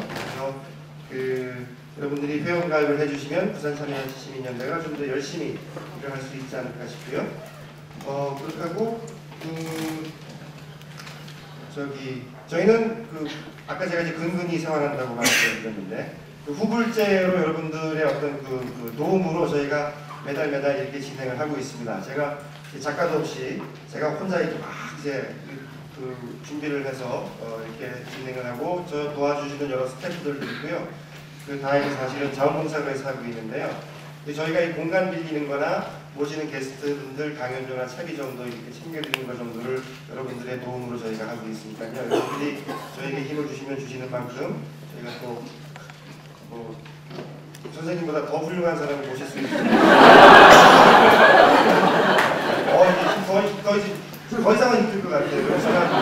그래서 저희가 또 여러분들이 또 원하시는 아까 저희가 원하시는 초대 손님 이렇게 좀 쓰라고 말씀드렸죠. 저희 적기도 하시고 쪽지에도 여러분들이 쓰시면 됩니다. 그럼 저희가 그분들을 섭외를 해서 저희가 여러분들 앞에 또 한번 모시도록 할까 합니다. 지난달에는 이제 표창원 교수 오셨고요. 다음 달은 7월 18일 날 낸슬랭이 7월 18일 날 옵니다. 저희 굉장히 궁금해요. 유시민 선생님 경우에는 이렇게 많이 오실 거라고 생각을 하는데 낸슬랭을 부르면 어떤 사람들이 올까? 어떤 사람들이 올까? 얼마나 올까?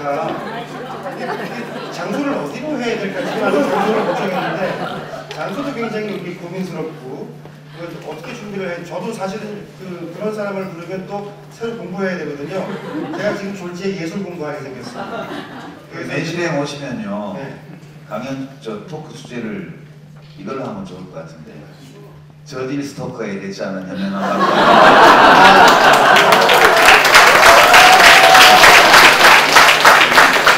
어떻게 대응하면 되는지. 네, 그래서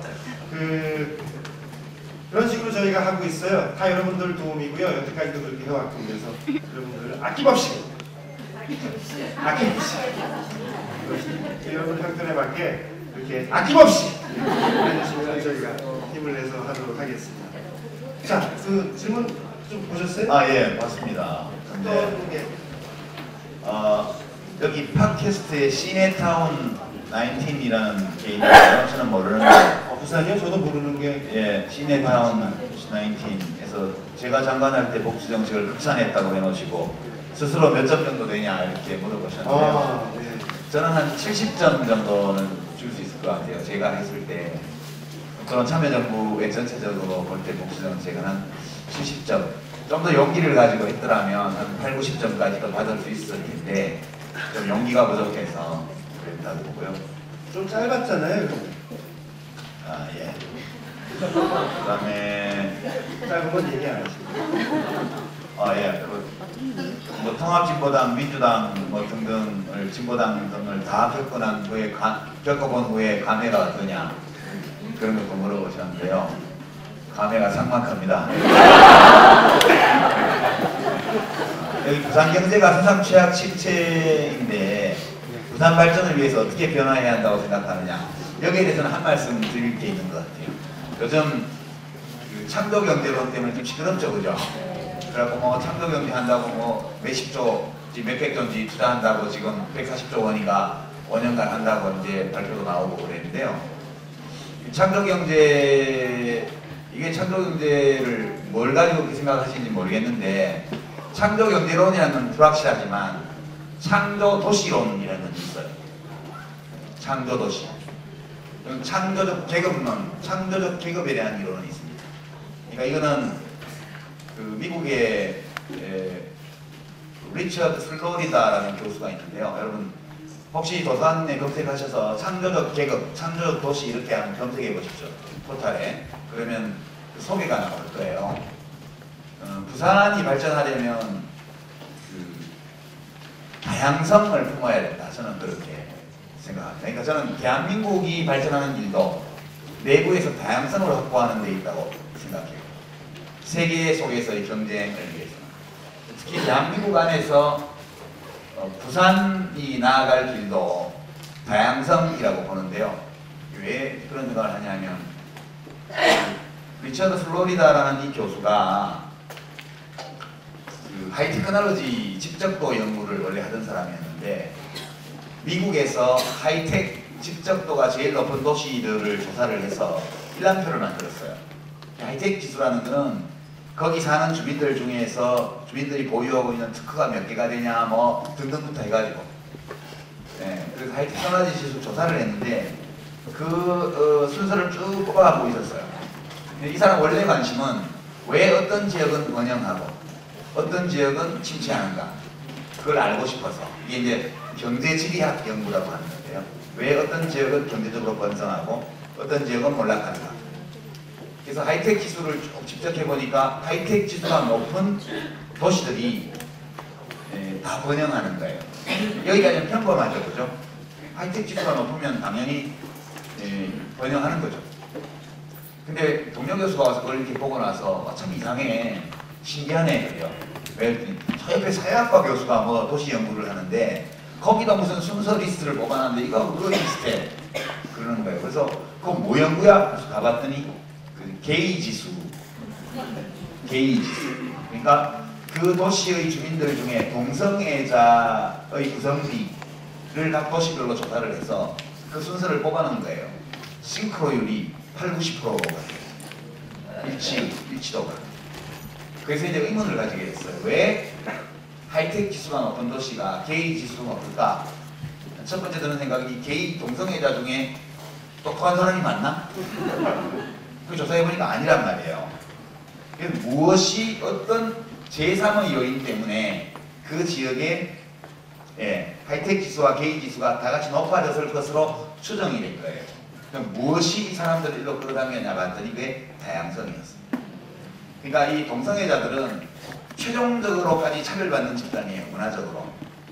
이 동성애자라는 것은 문화적으로 최후까지 남는 소수 집단입니다. 미국에서도. 근데 동성애자들이 자기들이 어디에 살지를 결정을 할 때 뭘 기준으로 보냐 하면 얼마큼 차별받지 않고 마음 편하게 살 수 있느냐를 가지고 지역을 선택해요. 그러니까 동성애자들이 어떤 지역을 거주지로 선택한다는 것은 그 지역이 동성애자들을 크게 차별하지 않고 잘 품어준다는 뜻이에요. 동성애자를 적게 차별하거나 차별하지 않는다는 것은 다른 모든 종류의 소수 집단에 대해서 다 포용적이라는 뜻입니다. 그게 최후까지 차별받는 집단이기 때문에. 그것까지 이해가 됐어요. 그럼 왜 이 지역이 하이텍 지수가 높을까? 봤더니 창조적 계급이 있다는 거예요. 계급이 부르주아지, 프롤레타리아트 이게 아니고 창조적 계급이에요. 고부가가치 산업에 종사하는 사람들의 집단. 그게 이제 IT, CT, Cultural Technology, 그러니까 문화, 문예, 그러니까 이런 거예요. IT 기술자뿐만 아니라 특허 소유자, 방송 엔지니어, 연예인, 영화배우, 작가 이런 사람들이 많이 사는 지역이라는 거기가. 왜 이 사람들이 여기 모였을까 봤더니 자유로운 곳이. 자유로운 곳뿐만 아니라 이 사람들에게는 창조적 계급에게는 밤생활이 중요한데요. 노동시간이 짧아요. 자유롭고. 그 때문에 퇴근 후에 밤 시간에 자기 자신들의 다양한 문화적 욕구, 그리고 현대적 보헤미안들의 아주 다양한 문화적 욕구를 잘 충족시켜주는 문화 인프라가 있는 지역을 선택한다는 거예요.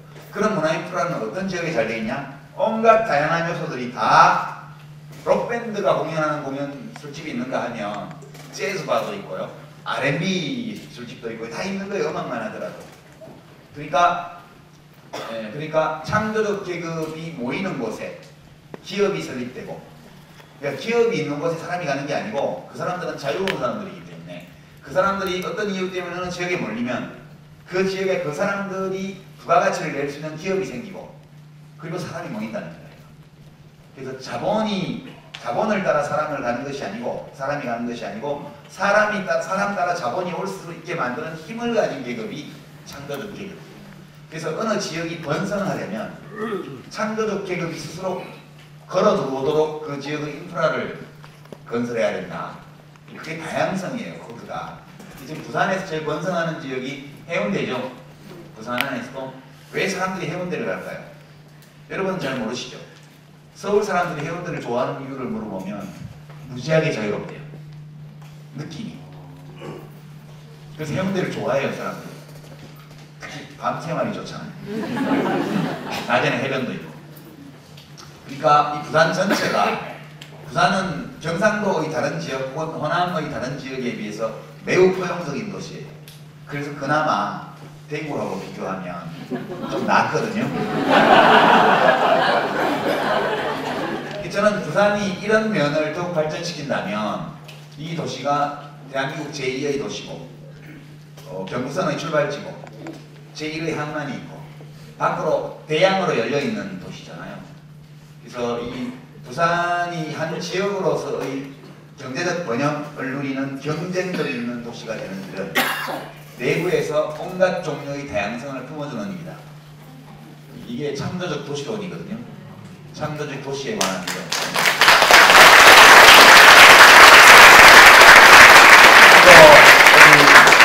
또 시민에게 제주도란 제주도 분이 계신가 본데 제주도는 제 아내가 태어난 곳이죠. 그리고 저희가 늙으면 가서 살 곳이고요. 지금 계획하고 있고 너무너무 좋은 곳이고 제가 1년에 몇 차례씩 가는 곳이고 저와 저희 술친구가 많이 있는 곳이고 그렇습니다. 정치를 은퇴하셨는데 시민광장과 더 잘 놀아볼 계획이 있으신지. 물론 놀긴 놀아야죠. 그렇지만 우리끼리도 선생님 팬클럽이에요. 네, 시민광장은 제 팬클럽인데요. 정치인 유시민 팬클럽인데 제가 정치를 그만두는 바람에 시민단체가 됐습니다. 대한민국에서 제일 잘 노는 시민단체예요. 야구팀도 많고요. 야구팀이 9개인가 있거든요. 자체 전국 리그를 합니다. 유리그라고. 이 모든 야구팀의 팀 이름에는 U자가 됩니다. 네, 유풍지대, USB, 유가이즈. 그래서 서해인 야구 대회에서 시합을 하면 상대팀에게 제 사인이 든 야구공을 선물로. 잘 놀겠습니다. 네.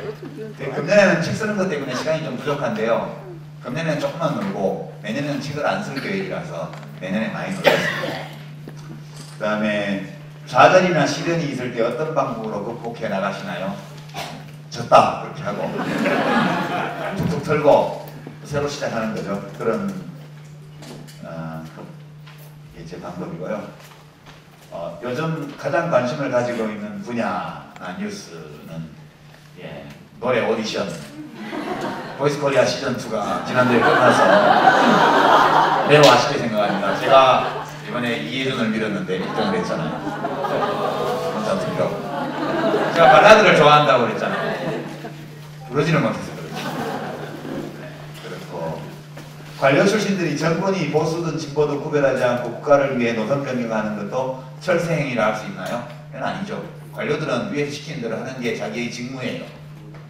관료에게 영혼이 없다, 공무원에게 영혼이 없다 이렇게 말하는 것은 영혼이 없어 보이게 만든 위정자의 책임이지 관료들의 책임은 아니다 그렇게 생각하고요.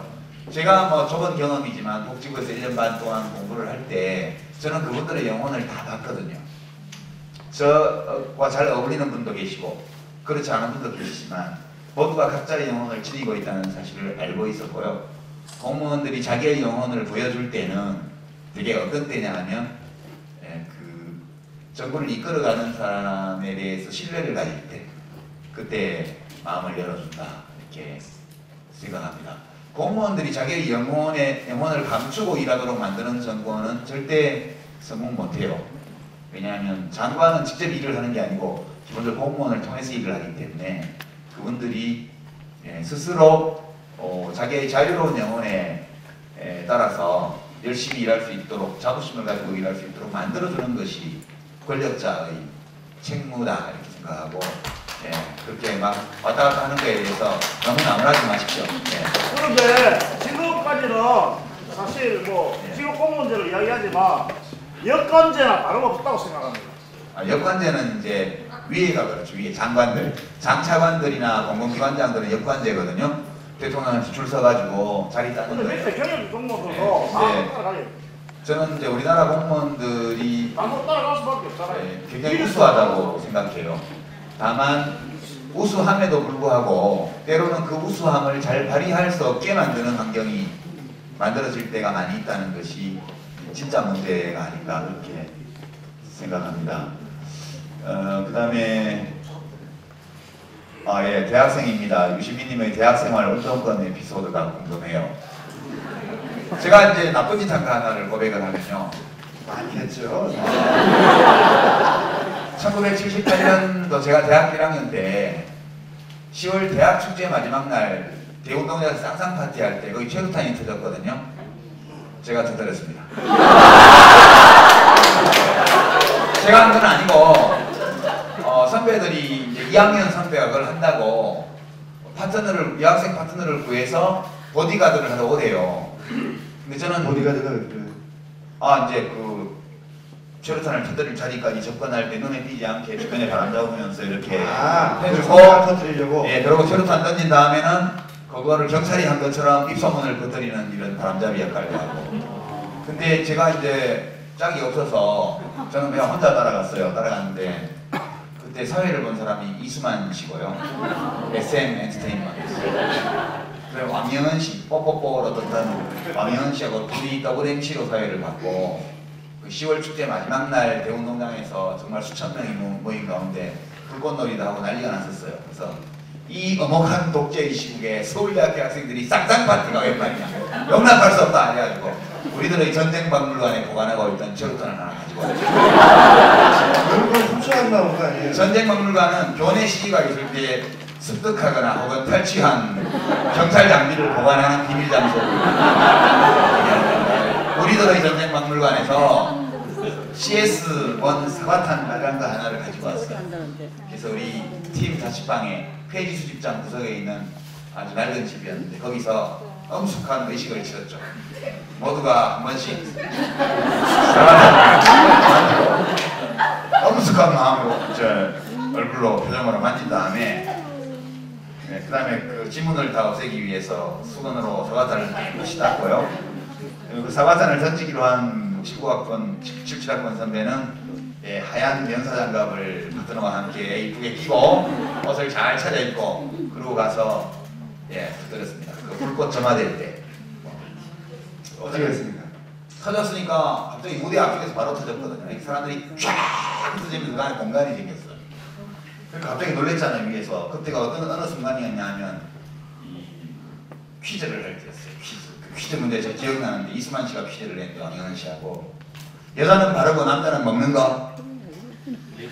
그래 정답. 누가 손 들고 립스틱 그랬었냐. 정답 박수 나오고 그리고 점화할 때였어요.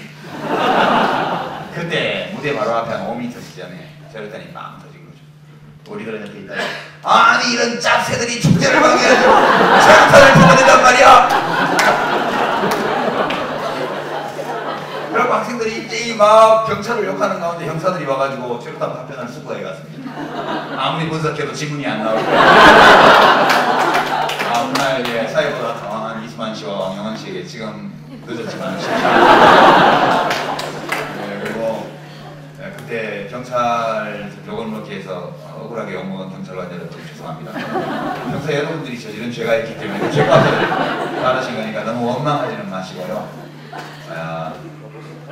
웃긴다 그죠? 제가 제일 웃기게 생각하는 건 그때가 아무것도 아닌 장난 같은 걸 하면서 정말 뭐 이봉창 의사나 안중근 의사나 되는 것처럼 그런 우리가 역사 속에서 본 그런 안중근 의사의 그런 표정, 비장한 표정을 지으면서 돌아가면서 저한테 우리들의 너무 웃겨요. 지나고 나니까 진짜 웃기는 거예요. 몇 가지만 하죠.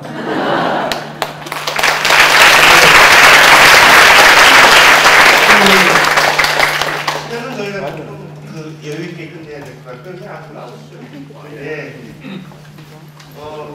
아까 말씀드렸듯이 토크쇼 같은 거는 뭐 많이 해보셨을 건데 얘가 좀 힘들어도 하는 이유가 강연 같은 거는 가끔 듣지만 그래도 좀 이런저런 다양한 얘기 듣는 게 또 강연은 좀 한계가 있고 그래서 사실은 저의 주관이 많이 들어가 있습니다. 그런데 좀 우리가 일반적으로 알고 있는 것 외에 다른 얘기를 끄집어내기 위해서 이렇게 대상을 좀 하는데요. 오늘 사람이 많이 온 적밖에 온 적이 있는데 공간을 다 채워버리고 이렇게 무대 위까지 올라오신 거는 우리 유 선생님 모시고 이번이 처음이 아닌가 싶습니다. 아무 소용없어요. 돈이 많이 모여야 돼요.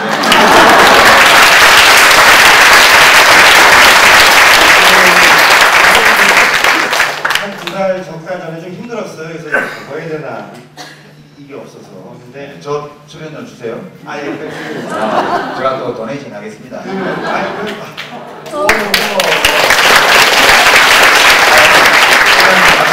자작선 해양대학교에서 받았거든요. 사실 그래서 저쪽에 갔다 오신다고 그래갖고 참 이거 해드릴까 아니 했는데 하여튼 이따가 또 여러분들 뭐 몇 번 지난번에 한 번은 정몽주 의원이 한 번 이렇게 좀 올려주시고 살림살이 챙겨주시고 그다음에 오늘은 또 표창 교수님도 좀 저희 살림살이 펴주게 해주셨고요. 선생님까지 와주셔서 그렇게 해주시니까 저희가 뭐 앞으로는 쭉 가야 될 것 같습니다. 저도 잠깐 적을까 했는데 이제 생각 딱 잊어버리고 할 테니까 여러분들 하여튼 저희가 그 소식 전할 때마다 뭐 괜찮은 분들이 있으면 보고 싶으시면 오셔가지고요 보시고 뭐 얘기하시고 이렇게 해주시고 변희애 씨도 한번 그러세요. 제가 왜냐면 일베는 쓰레기통이거든요. 그게 거기 올린 글도 쓰레기고요. 그런 쓰레기 글을 올린 사람의 인격도 쓰레기라고 생각해요. 근데 그런 쓰레기 같은 글을 올리는 인격이 쓰레기 같은 사람들에게조차도 표현의 자유가 완벽히 보장될 때 우리 모두에게 완전한 표현의 자유가 있을 거다. 그런 생각을 하면서 일베의 표현을 해야 돼요. 친한 사람만 그렇게 말고 있잖아요, 변희재. 몰라요. 얼마나 귀여워. 나는 5.18 광주민주운동 광주사태라고 불러야 된다고 생각해요. 오케이, 변희재 네가 그렇게 생각하는데 알겠어. 쓰레기야. 그렇지만 너 같은 쓰레기도 표현의 자유를 줄게. 그죠. 이렇게. 예. 저도 그래서 일베 폐쇄에 대해서는 저도 반대입니다. 네. 그 순간서부터 표현의 자유는 줄어들기 우리가 그럼요. 웃기게 되는 거예요. 그래서 우리의 그 자유를 위해서라도 그 사람들의 자유만큼은 보장을 해주고 그다음에 나머지 것들은 어떤 사회적인 인식이라든가 그 이런 걸 통해서 풀어야겠죠. 그 이제 차 시간은 10시. 예. 예. 요즘 몇 분 걸리는지 모르겠는데. 오히려 10분 전에 나가시는 그래요? 제가 서울 왔다 갔다 하면서 하도 뛰어다녀가지고요. 대충 아는데, 네, 뭐 그렇게까지는 뭐 하면 안 되지만, 그 이제 오늘 와주셨고 너무 감사한데 와주신 분들에게 예. 마지막 마무리 말씀 한 말씀. 예. 오늘 좀 많이 웃으셨어요? 네. 웃고 갑시다.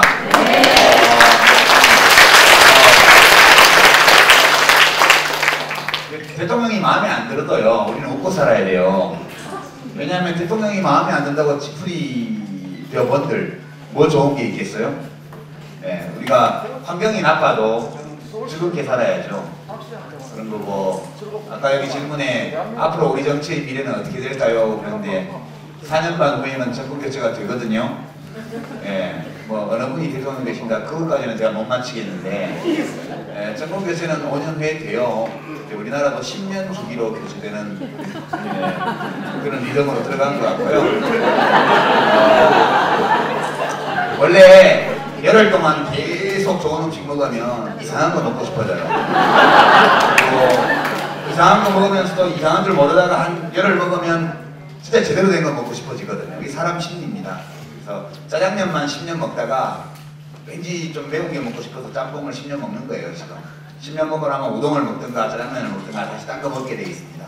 저는 국민들 마음이 그렇게 변하리라고 보고요. 앞으로 중요한 것은 우리 사회는 제도를 개선하는 것도 아직 여전히 중요한 과제지만 그 못지않게 중요한 것이 시민들 개개인이 자기의 품격을 높이는 일이다. 저는 그렇게 생각합니다. 아무리 제도가 좋아도 그 약점만 이용하기로 사람들이 돼 있으면 안 되는 거거든요. 자기 자식 편법으로 이렇게 중학교 넣는 건 좋은데 딴에 성적 깎아서 내쫓는 거는 너무하잖아요. 그거는 이건 품격이 없는 거죠. 대한민국 최고 돈 많은 부자는 부자다운 품격을 지켜야 되고요. 우리 같은 서민들은 서민으로서의 품격을 지켜야 돼요. 그렇게 되는 가운데 제도가 제 힘을 발휘할 수 있기 때문에 저는 우리 앞으로 5년간 우리 시민들 개개인이 많이 앞으로 전진하리라고 생각해요. 그리고 우리들 각자가 전진하는 만큼 대한민국 사회가 앞으로 그만큼 나갈 거다 이렇게 믿고 웃으면서 합시다. 웃으면 몰라요.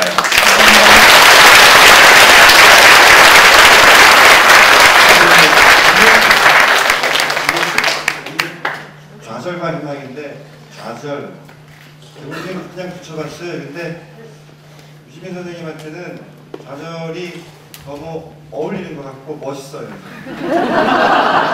악담도 참 가져가자. 새정치를 얘기하신 분이 있잖아요. 작년에 등장하신 분. 새정치. 아 예. 정치개혁, 정당개혁, 새정치. 원래 그 누가 얘기한 거예요? 이 유시민 선생님이죠. 새정치. 우리나라에서 그냥 갑자기 튀어나와서 정당개혁 얘기하고 참여정치 얘기하고 세례 요한입니다. 세례 요한. 아니 목이 잘리는지 운명이. 목이 잘려서 접시 위에 올라가야 돼요. 그러면 이제 불로 세례를 줄 분이 오시겠죠. 제가 솔직히 말씀드리면은 뭐 유시민 선생님은 제가 일찍이 알고 있었지만 잘 몰랐어요. 제가 이번에 요거 준비하면서 이렇게 자료를 보다 보니까 정리가 딱 되더라고요. 그래서 제가 미리 알았으면 나도 그러면 뭔가 이렇게 같이 뭐 당원 가입이라도 하든 있었으면. 이 쟁반위에 접시 위에 뭐가지 올라왔는데 이제 그런 얘기하면 뭐 하겠어요. 그러니까 죄송합니다. 그 사람은 가더라도 그 사람은 가더라도 뜻은 남은 겁니다. 네, 좋습니다. 그 굉장히 저희에게 그 여러 가지 희망을 주신 분 같고요. 혼자 고군분투 좌충우돌 하시다가 지금은 내가 졌다 하시지만 그 졌다라는 말도 요즘에 또 행복감을 얻고 뭐가 다 거치고 뭐 그러신다잖아요. 터질 것 같다고.